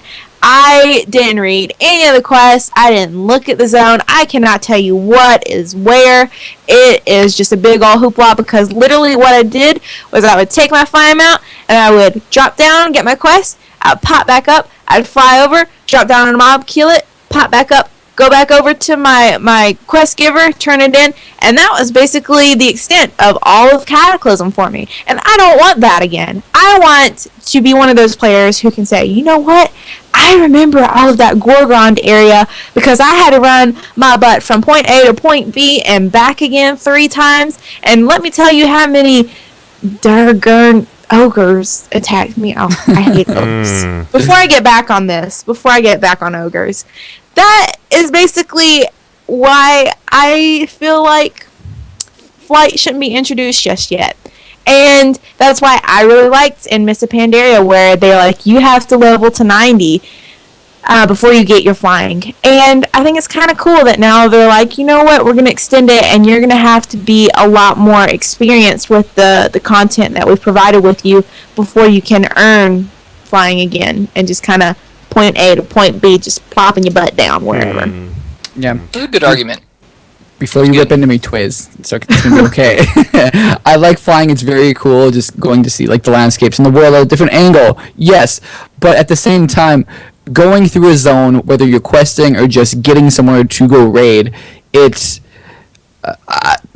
being on the ground, it makes the world larger. And I miss that about kind of Warcraft. Like Reb was saying, even back in vanilla and other like the Burning Crusade. Like, it just felt more epic, and I really kind of miss that feeling because it kind of trivializes everything when you just go over and don't worry. Because, like, honestly, if like in Mrs. Pandaria, if you're going to fly somewhere, you like put it on auto, like your auto button to fly, and you kind of do something, stare at the other screen or tab out for a second and fly in that general direction. You're not really paying attention. So, and on a PvP like thing, flying PvP ganking is the worst. You remember in Crasserang when you had that? I had moments where a rogue would like sap me, a warrior would scream down from the sky. Just they would obliterate me. That's not cool PvP. I'm sorry. Just bombing people is not cool. So and also more on a more social aspect, you're running around, you're gonna see more people. And it's going to feel like, again, a bigger world, but more sociable. Be like, you'll maybe ride by a guildie, you know? I'm trying to ride here in my chairs. Not working very well. I would like that. And they can't take it away. They can't because it'll explode if they do. So I feel like unlocking it is the next best thing they can do. So that's how I kind of feel about it. Okay. Twiz, I don't know. Reb and Hoda actually made a really good point. I might have to switch sides here. Oh yeah! You're with the Silithus gang, aren't you? Yeah, I think I should have. Silithus. I think I should have all three of you drug tested. I think I should. So, anyway, guys, I have no idea what's going on with chat. Whatever, it's a bunch of bots. It's over Yeah. now, Cool. I think. It's a bunch of bots. There's a guy with a bunch of accounts. Cool, so cool. Anyways, Gates at EQ, it crashed our server. all right. right. So okay, all right. Well, you know what? We're gonna carry on this conversation more and more as everything continues to unfold with news from Blizzard and stuff like that about Warlords. But let's talk about Diablo 3. Yeah. Shall we? Yeah. Did you guys get to play any Reaper Souls? And if so, what did you think about it? And what were your initial impressions? I played it on PS4. Me too. And it was pretty awesome. Of course, I played the Crusader class, and I have to say my favorite thing that I took away from the entire thing was the fire pony that you get to ride. It's the triangle button for PS4, and it is so cool. You guys know what I'm talking about, right? Yes. I don't remember a pony. I do remember a horse, though. Oh, yeah. Same thing, dude. Mine was a pony because it was majestic. Yes. No, I also played it on the PS4. I thought it was... I love the controllers. It's much more comfortable, I feel, playing it with joysticks than like on the just mouse clicking.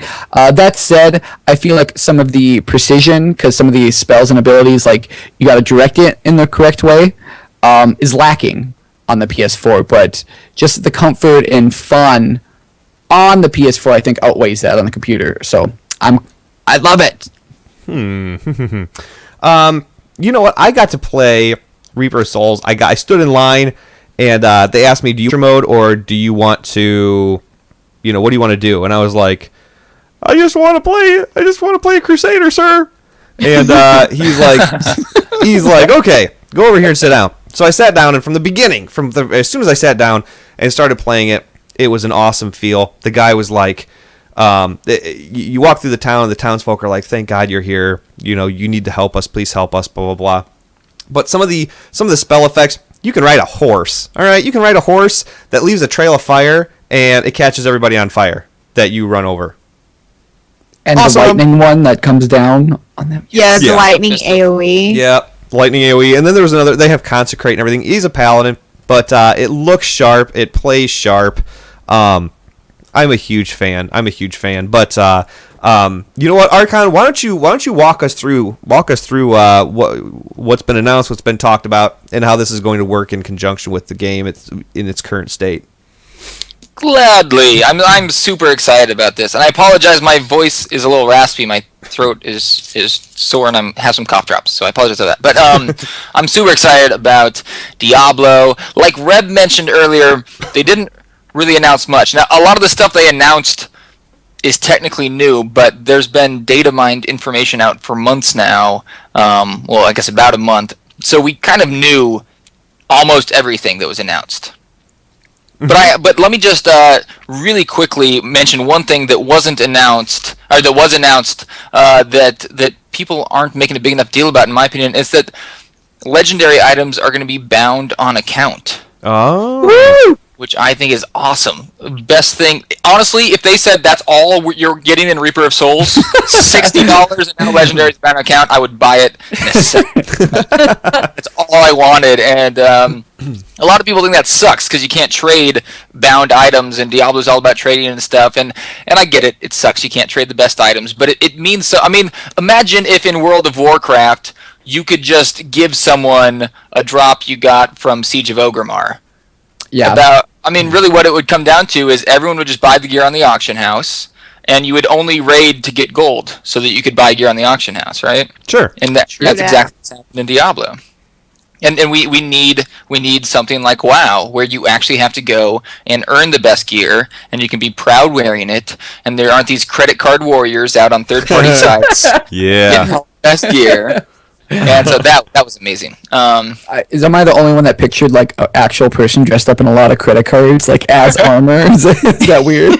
A little bit. For Halloween next year, I think. Yes. Okay. I do it. But yeah, let's just go through the other fantastic announcements. Crusader class, of course, was introduced. That was announced a few months ago, but they went through some more of the specifics, and we got to play the demo. I played the Crusader class. I think we probably all did. Yeah. Yes. Yeah. Actually, Yep. I did the adventure mode demo twice. I was at. It was awesome. Jumping around a little bit here, but that's all right, I suppose.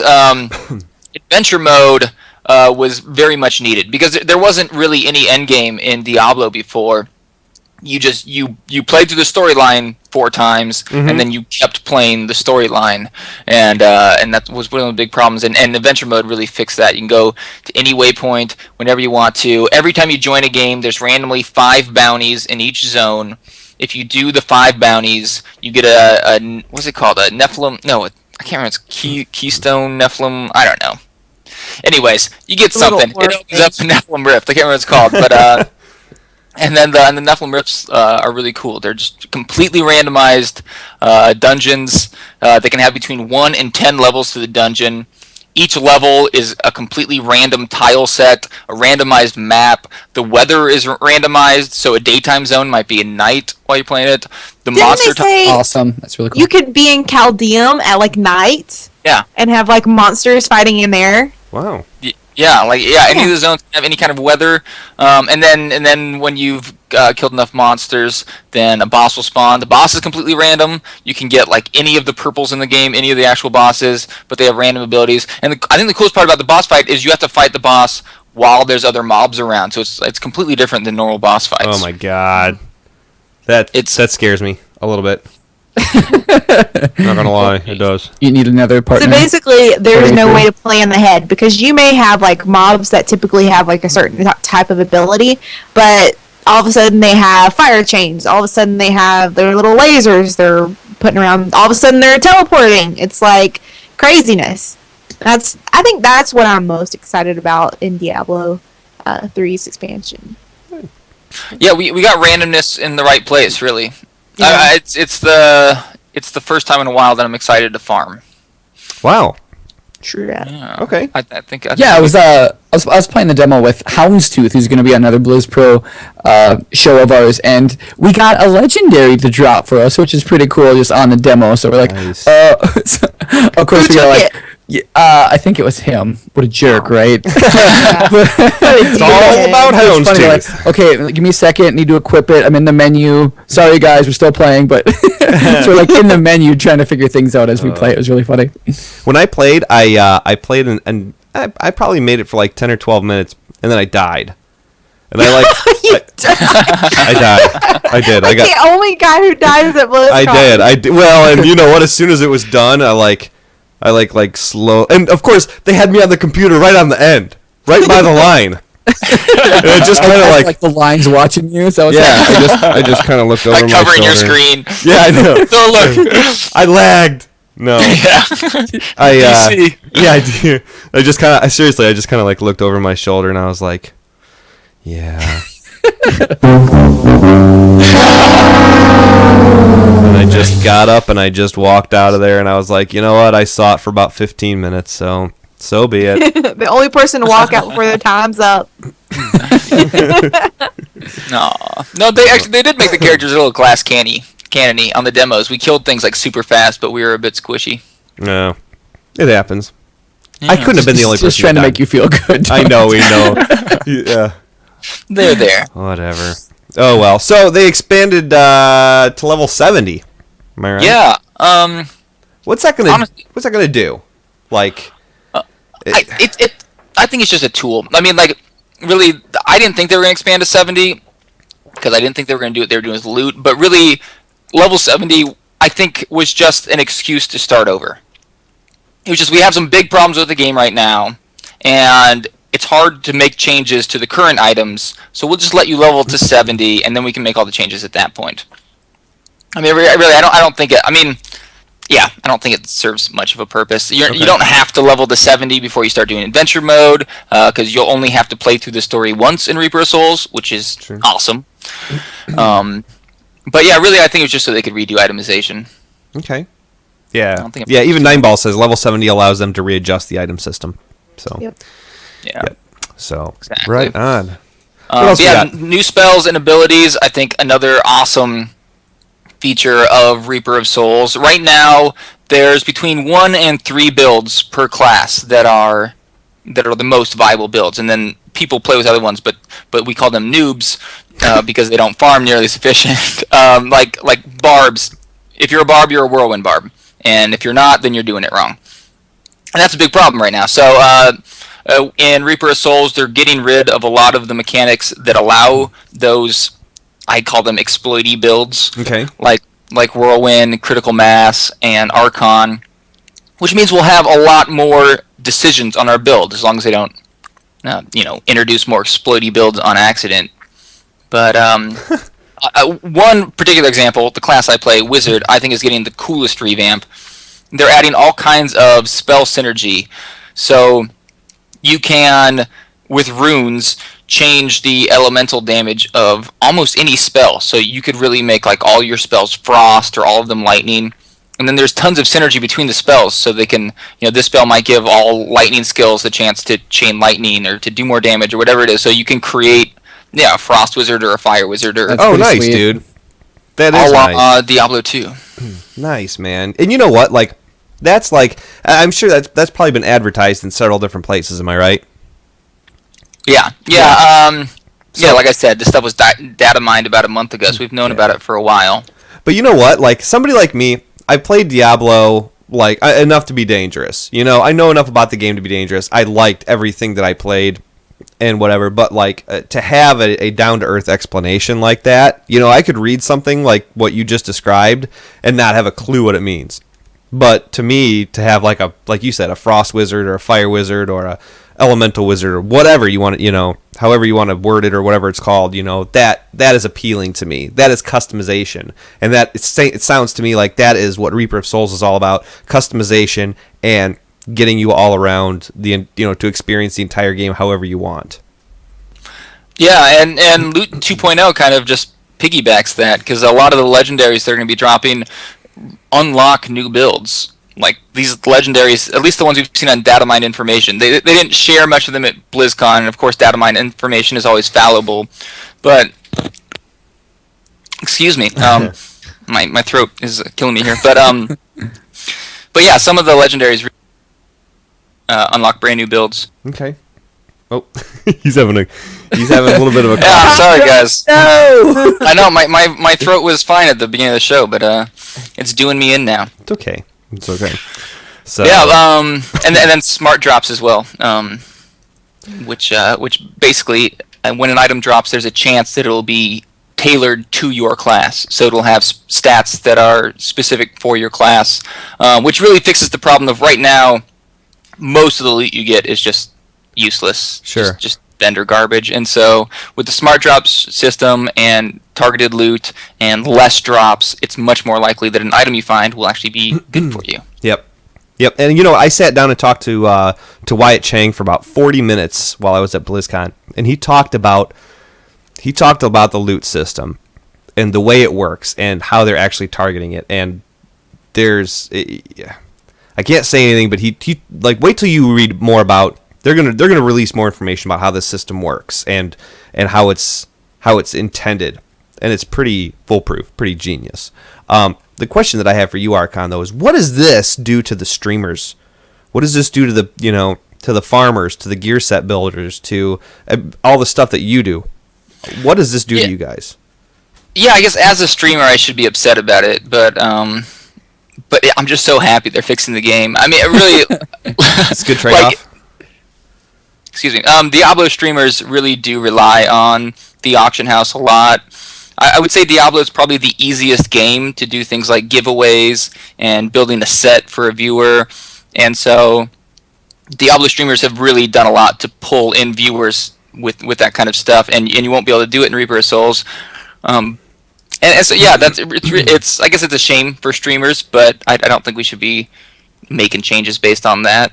And overall, it's going to be a lot better for the game.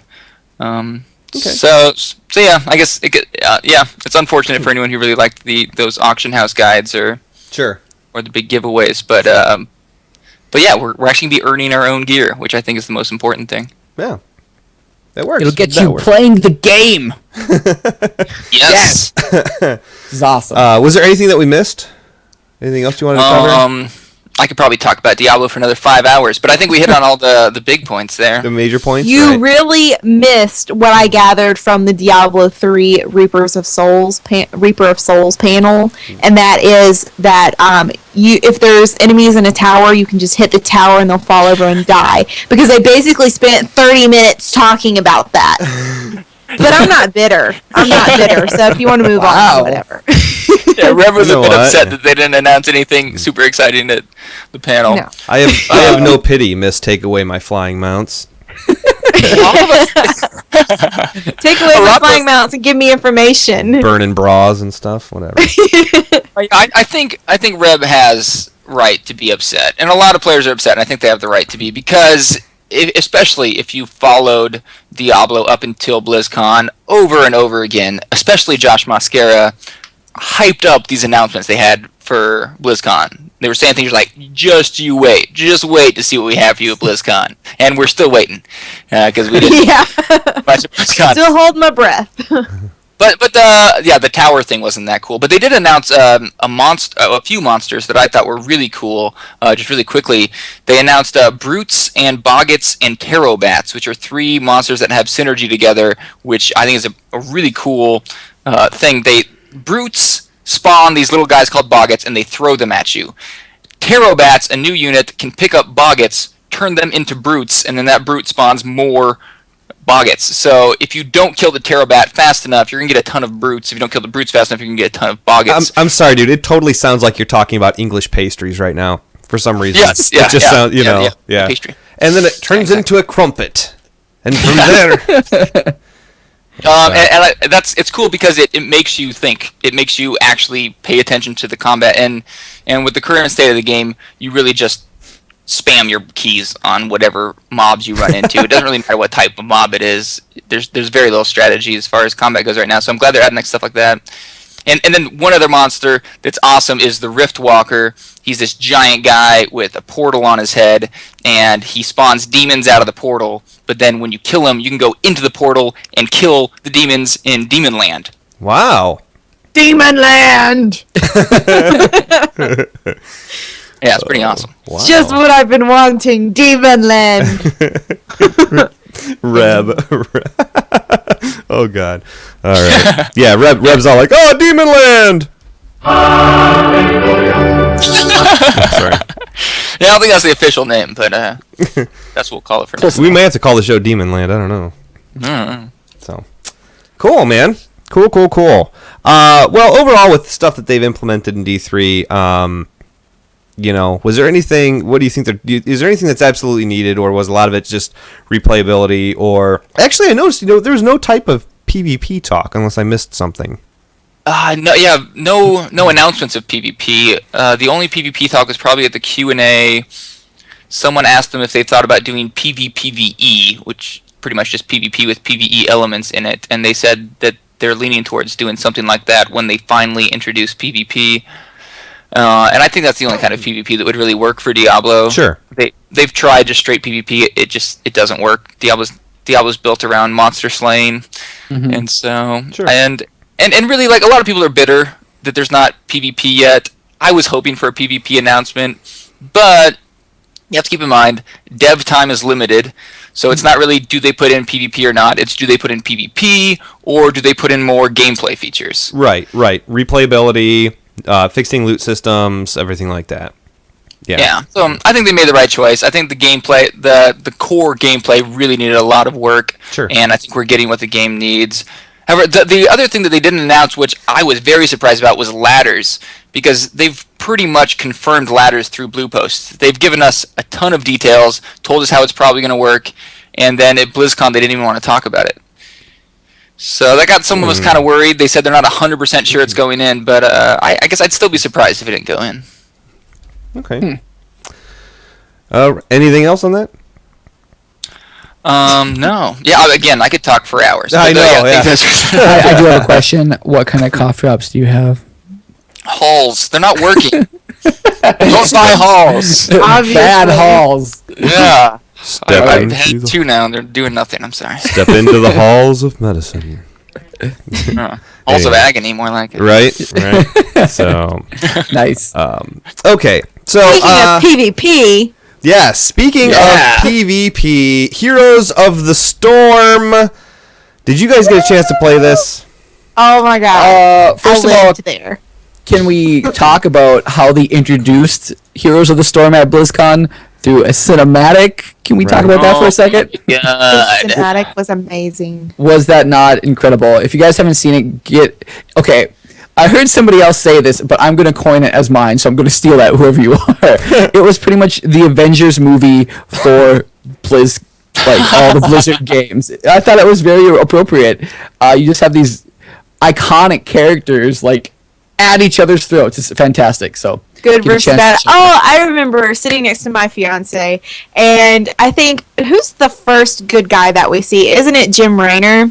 Yes. And then the first bad guy that we see is Diablo. My fiance goes, "No way, dude, you're dead," because he is crazy about Diablo. He is so invested in that game. It's kind of ridiculous. He was like, "No way, dude, you're dead." And so when it actually has the scene of Jim and Diablo fighting, he was like, no, how's that possible? No. It was hilarious and just a blast to actually watch. Wow. Yeah, my favorite part was Nova shooting the gun. Pew! Right? Yeah. Needless to say, that Nova doing like the little gun symbol impacted me so much. Like, I was like, I have to play her my first time, and she was badass. And I actually had her be roller derby Nova, and she was so cool. I actually did not get a chance to play any of this. Blasphemy! I didn't. Me neither. Me neither. Oh my gosh! What's wrong with y'all? Hit us with some knowledge. I was in line, and The then line the was WCS so finals started, and I had to make a crucial decision. I made the wrong decision, by the way. I should have stayed in line. Okay. Actually, I was in my match while the final match of WCS was going on, and so actually when SOS won, I could hear the screams all around me, but I had the headsets on. I was like, I'm so poning this guy right now. I was like, I don't they were even cheering for care. you. Like, Reb! And it was really cool. Like, it was kind of embarrassing, but I died once the last time that I was doing the demo, just because I got stupid and I was like, oh, I can take on a tower by myself. I've been pushing this lane by myself. And I died, and I looked over, and I saw a WoW Krindor in line, and I was like, holy cow. And I swear I just stared at him for like a good 30 seconds or so. And I was like, this is the best game ever. WoW Krindor appears. All right, Liz, what is this Heroes of the Storm we're talking about, though? What's going on? So here's the basics of it, all right? As everyone knows, this is a MOBA, which stands for Multiplayer Online Battle Arena, and this is why I really didn't play. I've never played a MOBA before. I want to at least experience a MOBA. I was okay with not playing it because I've never played a MOBA before, and I knew I'd just sit down there and be like, I don't even know what I'm looking at. I don't even know what I'm doing. So that is why I didn't play it. I wanted to play it. I watched a lot of it, and it looks awesome, but Here's the basics of it, right? There's two teams that are made up of all sorts of different heroes from all the other various Blizzard games. Your team has a tower, and so does the other team. Your goal is to destroy the enemy tower and battle your way to victory, basically. But it doesn't sound like that's the only way that this game can be played. So here is some other quick facts about the game itself. Playing Arthas, it has to feel like you're in control of one of the most deadliest heroes to ever exist. He can steal the souls of enemies he kills and have them follow him into battle. What? Aren't you good? Yeah. He also desperately searching for my cricket noise here on my soundboard. He also, if I'm not mistaken, he is the character that I think eventually summons the Frostworm, who goes up in the air. Yeah, and breathes ice everywhere. And of the only 2 times that I died the entire time that I was playing it that day, one of them was to Arthas just doing that to me, and I was really low health because I was on a non-stop rampage and I didn't have heals, and that took the cake, and I was like, well played, Arthas, well played. You can choose your own heroic ability currently in Heroes.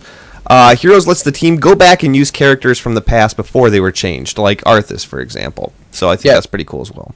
And that speak exactly what Red was saying. You have different heroic abilities. That one, for example, Arthas has a Cindergosa. That's just one of the heroic abilities. So you can change that to, I think another example they had was summon the undead army as a Lich King. So they have, I loved how they had all these characters, but they made them feel epic. And I didn't play, but I watch a lot of people do it. So they're trying to get every character to feel as epic as they should. So it's awesome.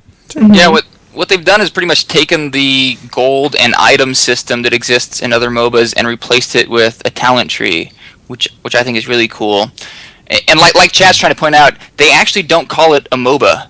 They had 3-hour-long presentations at BlizzCon. I watched them all this morning. They never said the word MOBA, League of Legends, or Dota. It seems like they're really trying to be their own genre. They called it a hero brawler themselves. Yeah. Well, it makes sense because you're never going to watch a Coke commercial where they're like, "Look, it's like Pepsi, but it's so much better." They're not going to. Yeah, I think they don't want to compete directly with League of Legends. They want it to be seen as its own thing. It seems. Yes. Well, something that was a little bit different than League of Legends, which I play, was that the game was on a 20-minute timer, and some people are arguing that it's going to always be on a 20-minute timer, but I personally think that that's going to be changed because the whole point was to get into the enemy team's base and destroy the heart of their base, if that makes sense. I feel like this 20-minute timer was in effect just so that gameplay wouldn't go on for 30-45 minutes, because you'll notice in other brawlers, know which ones I'm talking about, it can go on forever and ever, just trying to push different lanes and try to get to the heart of other bases. To speak on that real quick, I watched one of the panels too, so maybe Archon can back me up, but it's a design choice. They're doing 20-minute matches is what they want to do, so it's more quick games than the hour-long ones. Though? I think so. They said the matches will be 20 minutes at the panel. Yeah. I don't think when they're ready to release it, though, they're going to stick with that. Maybe one of their arguments was that if you're meeting up with a friend to play and you get there late and they've already started the match, you're probably not going to want to wait for 40 minutes. You're going to start your own match, and then you're never going to get in a match with each other, but you might wait 15 minutes if it's only a 20-minute match. True. So okay, maybe you have a point there, but we'll see. We'll see when it actually comes out. I like how we're persuading everybody this episode. It's very entertaining. Unreal. Anyways, let me tell you about this really cool character that I saw on the enemy team. His name was ETC, and I had no clue who this was supposed to be until my fiance actually explained it to me. It's the Elite Tauren Chieftain. And that's cool. Yeah.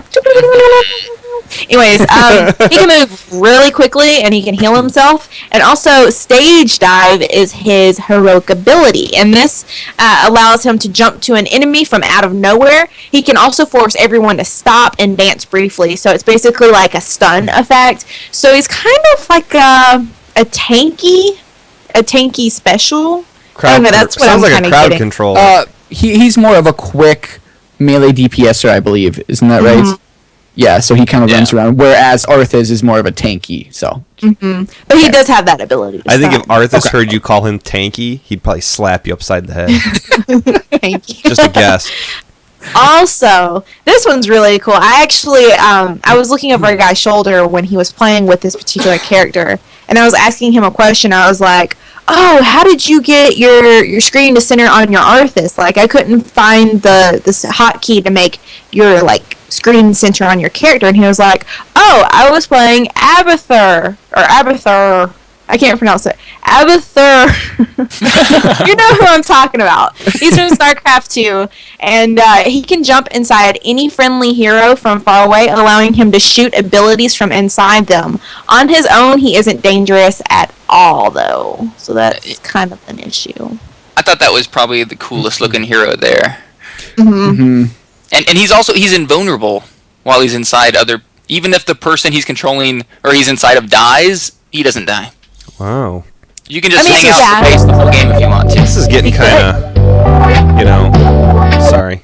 Oh, inside of it. Sorry. God forbid that like he hide his body somewhere, and like someone from the enemy team just like rolls up on him, and it's like they can just take him out. You know? Yeah, it's really cool. If you watch some of this, they showed like an example of them playing Abathar. That means close enough. And he was like controlling the map because like he was way in the back as a supporting class, and they have more supporting classes that have like bigger roles, which is cool than the other battle. What am I supposed to call it? Brawlers. Brawlers. Okay. So it was really cool to see that. Like you jump inside somebody, he'd spam buttons for a little bit, but then he'd just like go to the other part of the thing, like away from the action. It was really cool. So. Yeah, definitely. Do you know how long the game times last? They're scheduled? 20 minutes. 20 minutes. Okay. Okay. Just on sure. that, now, different brawlers. This is going to be a little different game. Whereas other brawlers have individual levels, they're going to have team levels in Heroes of the Storm. So it's more, I guess, based on cooperative play. You're like in there as a team, you win or lose as a team. There's not like a superstar per se. So that's really what they're trying to get across, which I think is really cool. It kind of, I think it might get away from that elitism you see in other games. So I hope that goes well for them. And I just kind of said this too. It makes the heroes and support classes more viable. And I saw some of the footage of support classes, and it was really, really cool. Like that's kind of my gameplay too. Like you can be up in the action with like an Arthas or Elite Tauren Chieftain, just battling out hardcore. But if you're kind of scheming behind the scenes, and you can kind of switch the tempo of the game, I think that's really cool.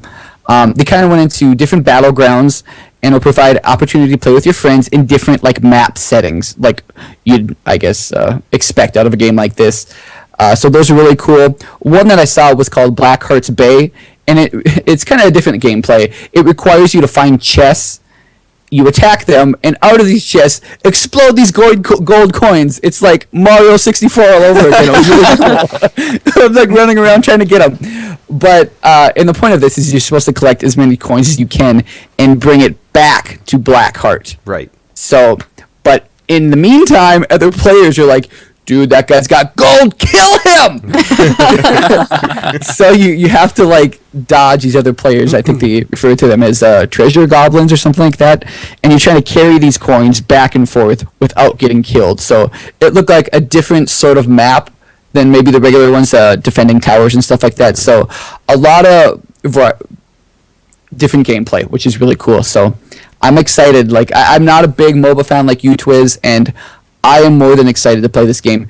Just the characters that I know, I can play them, so I will learn how to play the game. Yeah. So I'm really excited. I'm wondering how it's going to be as far as the social aspect, because other games that shall not be mentioned are pretty rough. And I mean, I don't know. They may mean the stuff that they say. They may not mean it. I don't want anyone to be sodomized with a tire iron. I don't actually want him to get cancer. I don't know how the interaction is going to be. What did you guys have for chat features when you were playing it? Anything? Was it open chat? I saw somebody communicating with their team, but honestly, I was too busy kicking butt and taking names to like chat with my team. I was like, dude, I'm like carrying right now. Yeah, you're gonna have. I mean, whether it's through chat or through VoIP, you're gonna have to have a lot of communication with your teammates. And Twiz, you're totally right. I think MOBAs probably have the worst community as far as how people treat each other. Right. But I think the team levels will actually help a lot, because I think it's easy when you're playing League of Legends to be like, oh, I'm level 17 and my teammate only got to level 13. He's bringing us down. That's the reason we lost this game. And then you go out in a rage spree. Yeah. Yep. But I think this will, and they're doing a lot too. Like the gold system, I think also causes people to kind of just be selfish in MOBA, because like, oh, I could go help my teammate, but then I'm going to stop earning gold over here. Right. And when there's no gold and the experience is shared, there's never a reason not to go help your teammate if he needs help. Right. And it really gets people to cooperate more, I think. Keeps it away from being self-centered.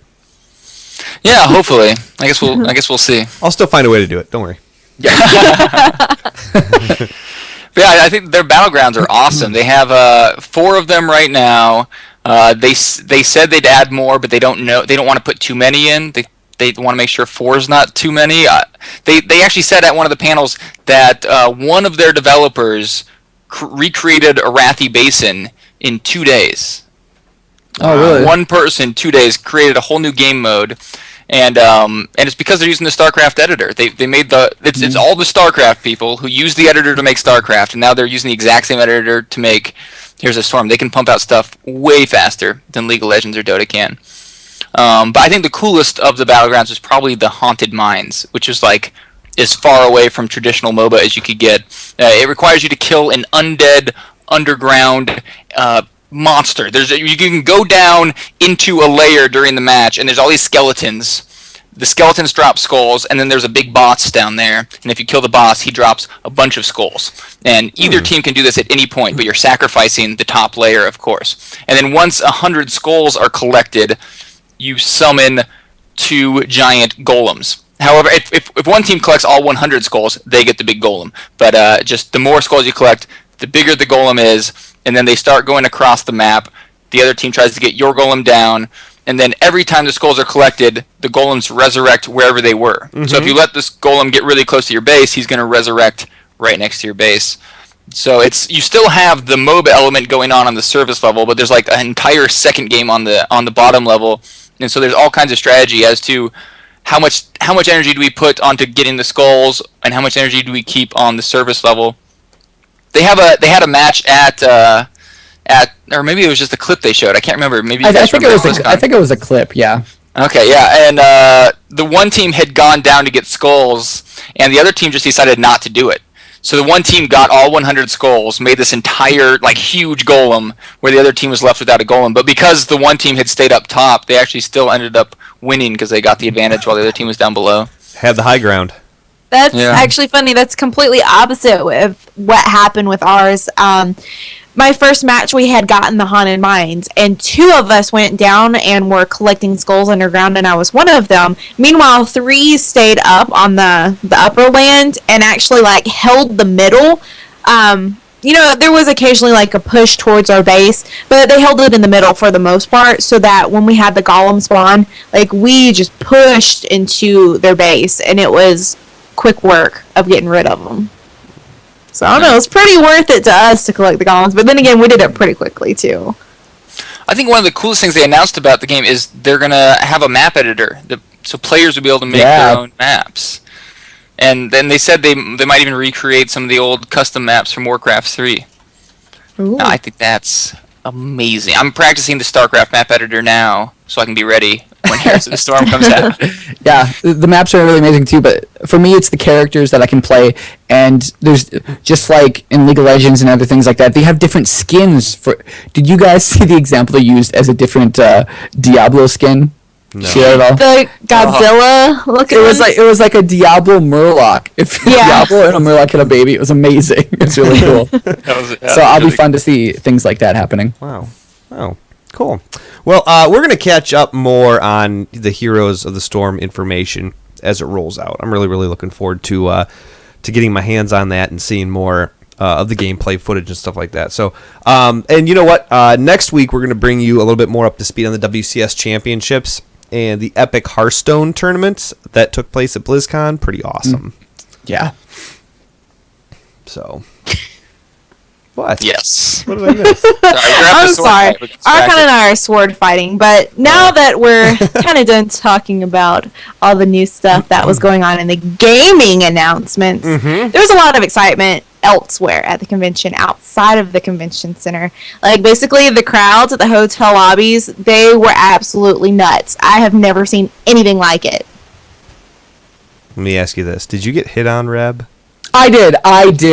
Forget Reb, I did. Okay, all right. What did they say? I'll tell you, but let's do this first. All right, off we go.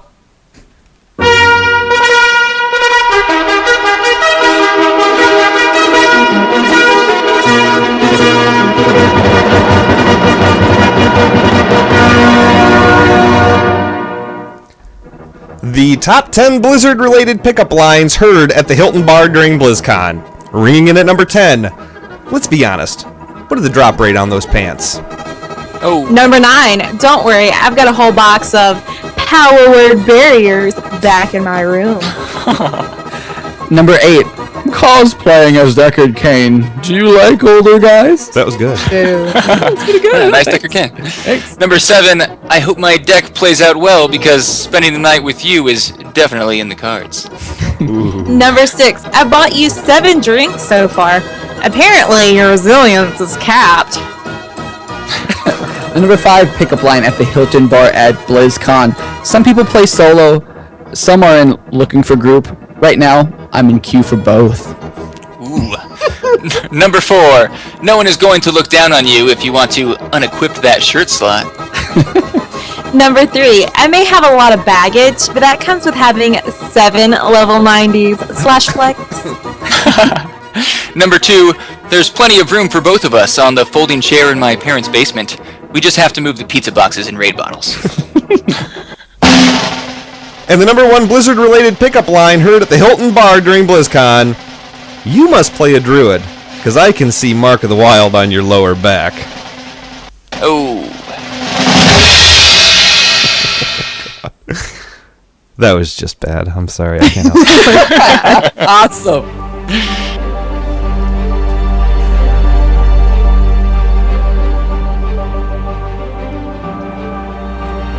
My name is Twiz. My name is Dwendon. My name is Rodimus. Honey Buns. Piercy. Sosa. Sucker. Triumphy. Zorander. Punch Pop Fizz. Danger's Agony. Death Stance. Use a Band-Aid. I run an elemental shaman. I'm a Tauren Druid. Enhancement Shaman. Shadow Priest. Play a Windwalker Monk. Blood Tech Knight. Fury Warrior. Feral Druid. Holy Priest. Frost Mage. Brewmaster Monk. I play an Enhancement Shaman. Elemental Shaman. I'm from Memphis, Tennessee. I'm from Illinois. I'm from Ontario, Canada. Fort Myers, Florida. I live in Ashland, Alabama. Peru, Illinois. From Portsmouth, Ohio. Colorado. From Dover, Delaware. I live in Pembroke, Ontario, Canada. San Diego, California. From Las Cruces, New Mexico. Tennessee. And I'm in Twisted Dynasty. I'm in Twisted Empire. Twisted Empire. Twisted Empire. Twisted Empire. Twisted Dynasty. I am in Twisted Kingdom. In Twisted Empire. And I am in Twisted Empire. And I am in Twisted Empire. And I am in Twisted Dynasty. Twisted Empire. I'm in Twisted Empire. Twisted Dynasty. I am the GM for Twisted Dynasty. And I run the Twisted Nation. Ladies and gentlemen, it is no secret if you've been listening to this show that Twisted Empire is a big part of the gaming community. Over a year ago, there were 10 of us that said this is what we need to become, and here we are today. The Horde side of the community wears the Twisted Empire tag, the Twisted Kingdom tag, and the Alliance side displays Twisted Dynasty. Everyone who wears these tags knows that there's a 50-50 split between the game you play and the people that you play with. We don't look down on people for not being heroic progression raiders. We also don't look down on people who ask honest questions because they just don't know the answers. I owed it to myself to be surrounded by people who want to enjoy the game. And let's be honest, so do you. It's time to stop logging into game and feeling like you're droning around in circles all day, surrounded by people who don't care about you and don't know you. Twisted Empire, Twisted Kingdom, and Twisted Dynasty. All 3 guilds located on the Kultiris US server. Welcome home.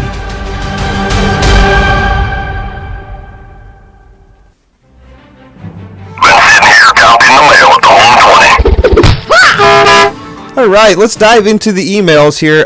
We are going to whisk through these pretty quickly. I don't want to shortchange any of them, but we're coming up on 2 hours and 10 minutes. It's not even enough. There's so much we didn't tell you. I know, there's so much. We have like 5 long emails here. We do have future shows here. But these emails are actually really cool. A lot of them have to deal with BlizzCon. So, Archon, you want to take the very first one? Let's do it. This is from Rick E. He said, "Hey guys, I had an awesome time at BlizzCon. Since this was my first time and I was overwhelmed by the amount of stuff to do, I regrettably did not get to meet any of you." Aww. Just like Archon didn't meet Reb. I know. I know how you feel, Ricky. I can relate. I just wanted to say that I couldn't be happier with the changes being made to Reaper of Souls. I played it on PC 7 times and PS4 twice. Adventure mode adds such a level of high replayability to the game, and did you catch the new class skills? Totally sick. I'm so happy to see the game and franchise. I love getting to care. Care it needs. Okay, I think there's some typos there. Anyways, I would like to ask Archon a question. While Loot 2.0 is great, every time I play this weekend, I would get at least 2 legendary items. If you factor in the new drop rate, then add in adventuring mode rewards, might the system become too generous? Keep up the great shows. Real quick, Ricky, I wouldn't worry too much. I think you got a bit lucky getting 2 legendaries every time. I played twice, I got 1.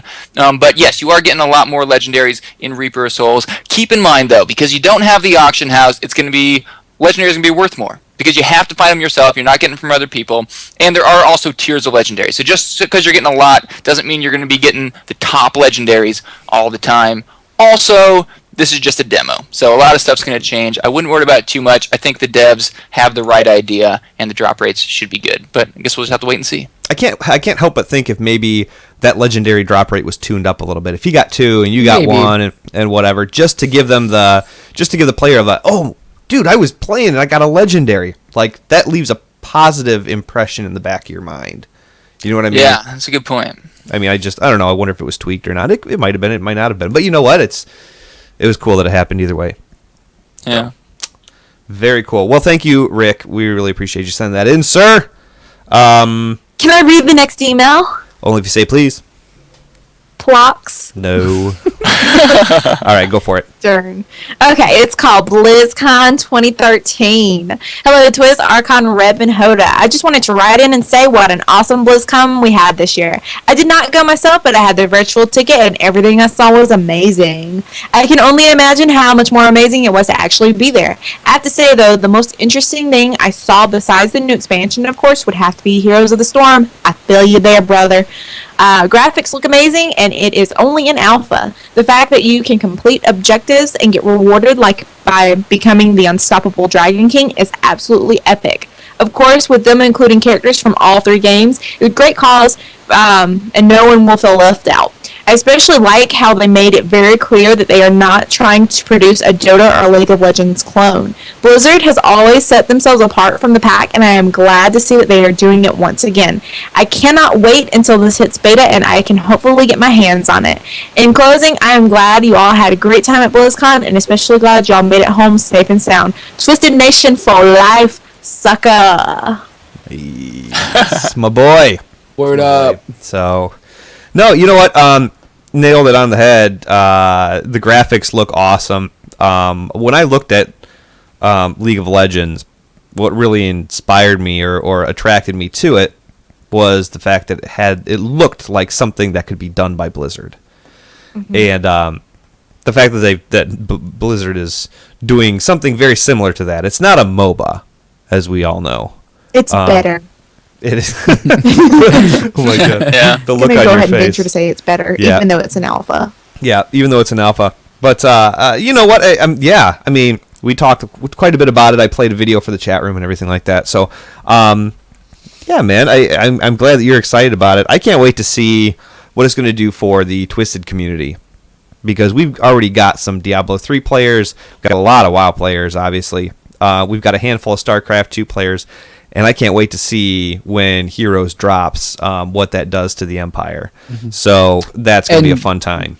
There is a beta you can go sign up for right now, so I suggest everybody go do it. Closed beta signups happened the day one of BlizzCon, so make sure you're doing that.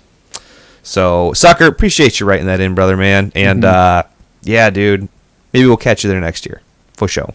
For sure. So, all right, next up. Next up, we got a BlizzCon tweet. He says, "Hey guys, I love the show." He actually just said "hey," but I'm putting that on because I imagine he meant it. He just couldn't put it in a tweet. So.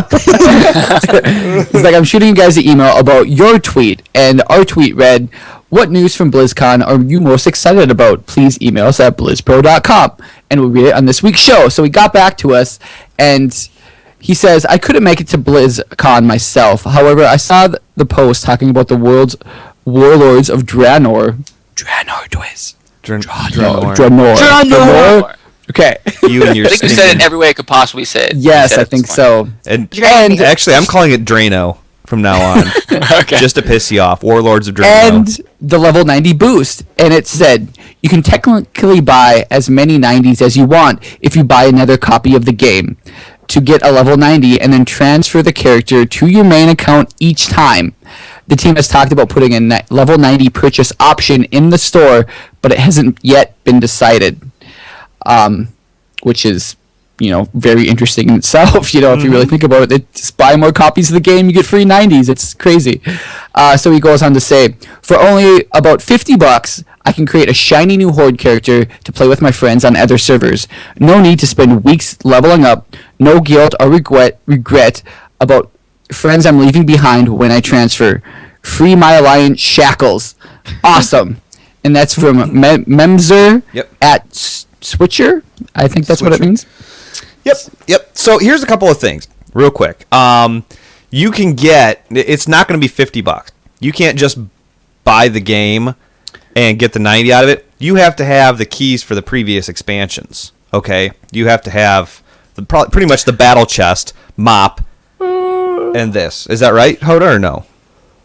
It's got to be. It's got to be. Because you can't just... correct, but I don't know if they've said, because they just introduced Cataclysm into the battle chest, do you think you're going to have to buy that again and then this expansion, or do you think they might finally just you buy Warlords and you have it all? No. They never said, so I don't know yet. I don't think it's going to work that way. I think you're going to have to buy the battle chest ahead of time and have everything unlocked up to Warlords to get that free 90. Now, so it's going to cost you a little bit more than that. But you know what, guys? Think about it. Black Friday, you're probably going to be seeing some specials on the battle chest. You're probably going to be seeing some specials on Mists of Pandaria, stuff like that. Keep in mind, I mean, when you see these things go on sale or whatever, if this is something you want to take advantage of, when the battle chest is $5 or something crazy, stupid low like that, grab a copy, grab a key, and hold on to it just in case you want to do this. That way you can, mitigate the financial damage from possibly trying to game the system and get another 90 out of this. So the other thing that I wanted to bring up is the fact that you could do this and get your free 90 or get as many 90s as you want. But I don't know. I don't know. Blizzard will likely say that it's not intended to be this way. But I mean, what are they going to do? Put a big old 90s level 90s for sale here on the in-game store. That would trigger a stage 9 nuclear meltdown from the community if they did that. Isn't that what you kind of were getting at earlier, Archon, with the whole level 90 thing anyways? Like, it's probably going to be buy 90s? Yeah, it kind of feels like Blizzard's endorsing power leveling to me. I don't like how it feels, but it makes sense. Yeah. That's fair. Yeah. It's fair. So, keep an eye out for that stuff. So, anything else for that email, guys? Nope, it was cool. Memzer, that was beast that you wrote that in. That's the first time I think that you've ever written in. So I appreciate you responding to the tweet. I appreciate you writing in, man. So hopefully we put a little food for thought in your head. Let's see here. Second to last email we got is from Juno Reactor. Okay. He says, Dear Twiz, this guy's awesome. I met him at BlizzCon. You'll hear about it in a second here. Dear Twizcast, Twiz, Hoda, Reb, and Archon. I just got back from BlizzCon, and I truly had a wonderful time there. This is my first BlizzCon, and I didn't know what to expect. After hearing about it through friends and other gamers, I thought I should try to go to one just to experience it. Boy, was I amazed. Right from the opening ceremony, I knew I was having an epic moment. I watched many panels, played Diablo 3, saw many wonderful costumes and artwork, watched the Hearthstone tournament, met a lot of Blizzard employees, bought some Blizzard items, and ate a lot of delicious food. The Cajun sweet potatoes fries? Yum. But the highlight of BlizzCon for me was meeting Twizcast. Being a fan of Diablo 3 and Archon, I wanted to meet Archon at BlizzCon. Wow. Yeah. I wonder where he would be at Saturday at 2:30. Yep. I knew that BlizzPro were gathering at the meeting stone on Saturday at 2:30, and I think that Archon said he was going to be there. Except that Archon wasn't there. After watching Twizcast, ever since Archon joined the team, I recognized some of the Twizcast members. Yes, I saw Angry Orc there too. So after waiting a while, I kindly asked Reb if she knew where Archon was. She said that she didn't see Archon, but she helped introduce me to Twiz. Being a very shy person, it was very gratifying to meet such kind and wonderful people. Twiz tried to help me by texting Archon, and even offered me his book of Tyrael. Why are you laughing, Hoda? Yeah. Or is that Archon laughing? Well, that's Archon, right? No, I think it's Hoda too. I feel so bad. It's okay. It gets better. Luckily, I think he commented on my YouTube as well, so I did get to at least apologize to him through text. But I feel you know how you used to power level people in your stream? Yeah. Methinks you should do a small segment with Juno Reactor. Oh, that's a good idea. Or we can build him a set. I got a lot of gold too that I don't use anymore. So yeah, we should do. I saw him. Do something He had his book of Cain that he was carrying around. He got a bunch of autographs, and I was like, dude, I got the book of Tyrael. This, you know what, Juno? And I'm not done reading his email. It gets worse for you, Archon. But yeah. So he has a dying grandmother that just wanted your autograph, and he came home empty-handed. So no, I'm gonna give him an autograph. I'll make sure. I'll get him something and sign it. And you should send him your sword, your Frostmourne, but you should mail it to me, and I'll see that he gets it. Oh, okay. Sure. Yeah. So, anyways, to go on, he says, after observing how the other members of the Twisted Empire and Dynasty treat each other, I can't help but think how nice it would feel to be a part of a guild again. You guys over at Twisted Empire and Dynasty should feel very proud of yourselves by creating such a nice environment for people to play at. I played WoW in the past before, and I know how special it feels when you find the right guild to play with. To all the Twisted Empire and Dynasty members, love it, cherish it, and make the guild your own. I hope to share my WoW story one day, and why I will never leave the guild I was in. I just wanted to say thank you to Blizzard for hosting a wonderful event, and thank you to those at Twizcast. Hopefully this is the first of many BlizzCons, and hopefully next time I'll get to meet Archon. Sincerely, Juno Reactor. So, you know what? The guy was really, really cool. He was really cool. I seriously, I tried to give him, I was like, dude, I got a book of Tyrael at home. If you like the book of Cain, then do you have the book of Tyrael? And he's like, no, I don't. And I was like, dude, email me. Give me your address and I'll send you mine. And you can't miss out on this. And he was like so humble. He's like, no, I can't accept gifts. He wouldn't accept anything. I was like, dude, here's a chili dog. He's like, no, I can't take it. Just forcing it down his mouth. Seriously. Eat it. Seriously. But no, you know what? That was one of my favorite moments. I met a lot of people that listened to the show that they were just so cool. I mean, I'm not saying it to kiss their butts. Like there's some people that... No, it's very humbling, isn't it? Isn't it? Really? You know the show kind of thing? Yeah. And you know, just the fact that they went out of their way to hunt us down, it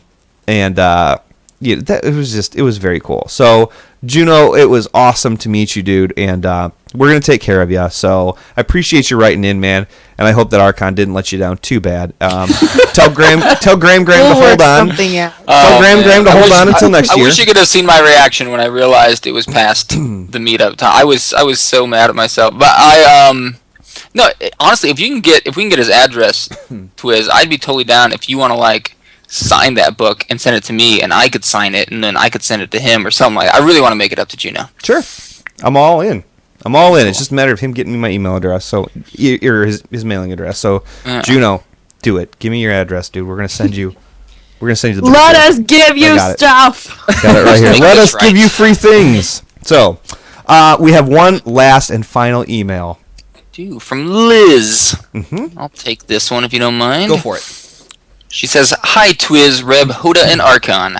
I wish I had been able to go to BlizzCon this year, but I will be there next year. I knew you guys met tons of awesome people and got to see and hear all the sparkly things Blizzard announced. My questions are, what impact will garrisons have on the player base, and do you think the rating overhaul is more in line for the existing changes, or are they backtracking a bit?" Maybe thoughts on that before I get to the next question? This was something that we didn't really talk about. I was saving it for next week, and I was going to tie into it a little bit with this email. So as far as the rating changes, like right now there's 10 in WoW, there's 10 man and 25 man, normal and heroic, and then there's flex, and then that's it. No. LFR. LFR. Oh, you're talking about the existing ones. Yeah. Oh, okay. I see you shaking your head like I don't know what I'm talking about. Can you even listen? God. And so in the new one, everything is there's going to be 10 man and 25 man. 20, right? No, it's 10 and 25 man, but they're flex. No. What is it? 10 and 25 man, but there's normal and flex. Can I clean this up a little bit? Is that all right? Whatever. Shut up, everybody. Come on in, Hoda. All right. Yes, Twiz said what we have now. What we're going to have is the looking for raid, but they said it's going to be more of a hold your hand sort of thing in the next expansion. So what you know as normal right now, this is going to be... No. Oh my god, now you got me screwed up, Twiz. What is happening? Okay, basically Flex is what becoming flex normal. is... Normal is becoming heroic. I'm Right. talking. What flex is now to us will now be the normal. That will be what normal raiders are. If you're on a normal team where you're 10 or 25 man, that's now going to be considered heroic because you actually have a set team. You've made that commitment. You're there every single week, and they're now talking. They're now making that heroic. As far as you heroic raiders who have the ultimate challenge, they're now going to assume going to this. They call it Mystic 20-man team. They're not going to assume that since you have 20 slots, you obviously have one of each of the 11 classes in your raid and are going to be able to combat certain abilities which require certain classes in your raid. So it's going to be like the ultimate challenge for raiders. So it's just like Mythic. It's like the ultimate challenge to you. What did I say? Mystic? Mythic. Mythic. You got it. I explained it a hell of a lot better than these two. Hey, we're at 2 hours and 26 minutes. So talk now. Give me a little bit of credit. The show. Pretty soon we're going to have to cover all of this again. Okay. Because I'm lost. Yeah, it's going to be BlizzCon 2014 by the time we're done with this. Yeah, by the time we get done. Okay, moving on with the email. Archon, what do you think about the changes to Diablo 3? Will this make the game a bit friendlier? Yes, the changes are amazing, and I won't go in too much detail, but I have a video on my YouTube channel, 10 minutes. You can hear all about my opinions. Archon Inferno Friday. My garrison question is more about people turning inward to play in their sandbox to perhaps the exclusion of queuing or group questing, even if it's just for a couple months. Thank you for a wonderful show. Keep up the great work. Yeah, I can't help but wonder if she's onto something a little bit there. When it comes to, I've got my own garrison, I can send my own people out to get gear, I can do profession type things for what I need and everything. Like to, like she said, I'm in my own sandbox right now, and that's it. Is that what it's going to do? Is that going to take away from the social aspect a little bit, or whatever? I think personally, I don't know for a fact, obviously, but I think that it's going to be geared towards your rewards being smaller increases for doing that, for doing your garrison stuff. You get gear from your followers and stuff. It's going to be a small. I'm guessing, but it's going to be a smaller upgrade than if it was.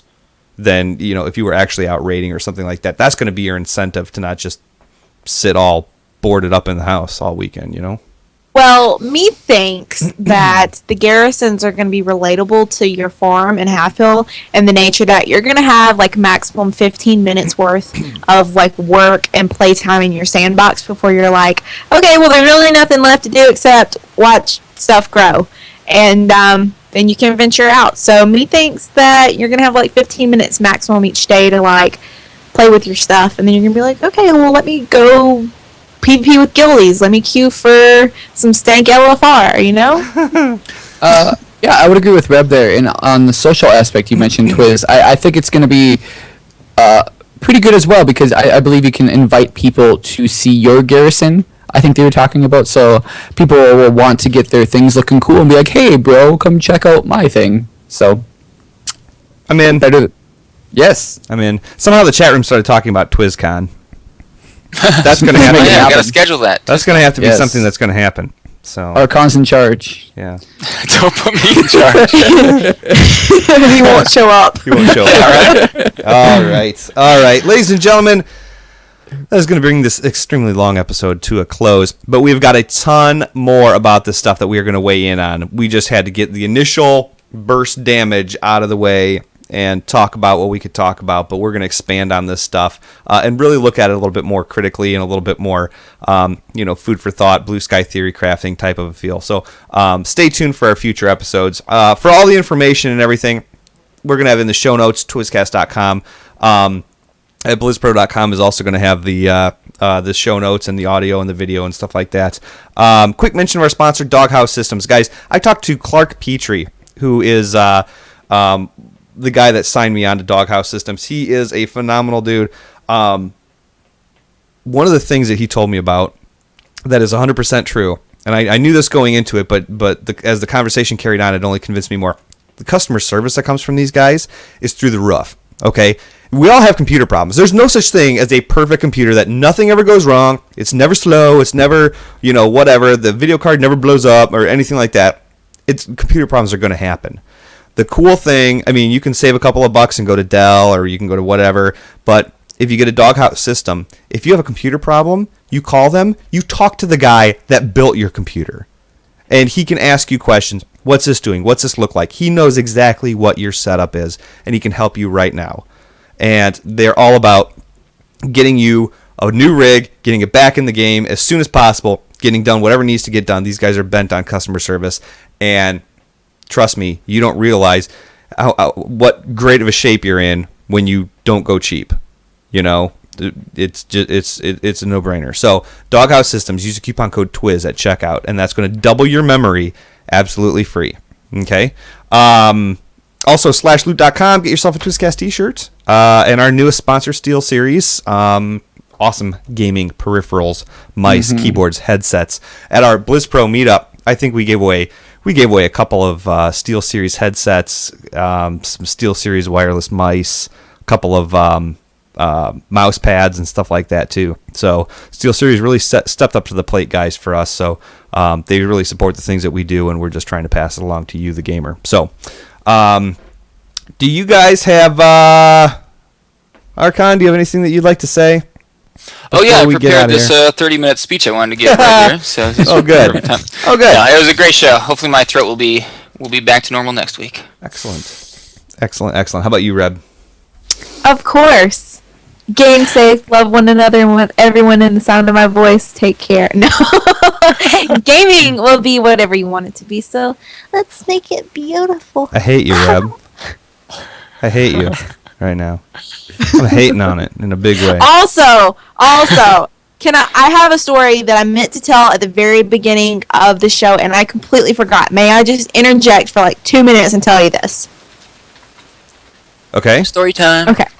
Okay, so Hoda can back me up on this. I have really bad vision. Like, I have blurred vision so bad, and I wear contacts and everything, and it's terrible. So, day one, Thursday, me and Hoda are, like, walking around, and, like, I see a guy walk out of the hotel, and I'm like, holy crap, that's Greg Street. And Hoda's like, no, you had one too many drinks. We walk across the street. I think someone saw him. I, like, yell out Zom. It's completely not him. I was having lunch, and I thought Elvine walked by me, so I got up to like go hug him. I walked up to the dude, and the dude like kept walking, and I was like, obviously not Elvine. And then lastly, Hoda and I you were with me in the IHOP. at IHOP where I thought I saw one of our guildies walk by, which is Punch Pop Fizz, and he was walking by me, and I threw up my hand and I started waving at him and giving him like this big smile because I was like, oh hey, I know you, and he just like was looking at me because like wouldn't you look at someone waving at you? And I said, oh, I know you, you're Punch Pop Fizz, and he goes, no, and he turns around. So yeah, doesn't get any wronger than that. Yeah. Yep. I just wanted to share that, just so everyone could have a laugh at the end of the show and be like, "Wow, Reb, you're crazy." Oh. Anywho. All right. Reb needs to level up her facial recognition. Yeah. It's true. It's true. Hoda, do you have anything to say before we get out of here? Just a quick mention again. I want to thank everybody that made my first BlizzCon experience one of the funnest times I've ever had in my life. Seriously, between guildies, podcasters, people on Twitter, and just complete strangers that you met at waiting for a beer. It was crazy. I just want to thank everybody again, and I'm sorry if I didn't mention your name. I'll try to sneak you guys in the next couple weeks and randomly, but I thank you from the bottom of my heart. It was a great time. So cool. Very cool. All right. Well, everybody in the chat room, hang around for the after hours show, because especially if you don't have a Hearthstone beta key, because I'm going to give you one. So until next week, everybody, we're going to do exactly what Reb said, and we're going to game safe. We're going to love one another, and please, everyone within the sound of my voice, take care.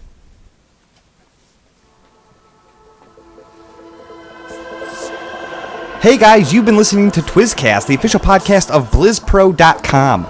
You can follow us all on Twitter at TwizCast, at TwizTE, at TankThatReb, and at Willie_Foss. The show notes and articles that we discuss can be found at BlizzPro.com.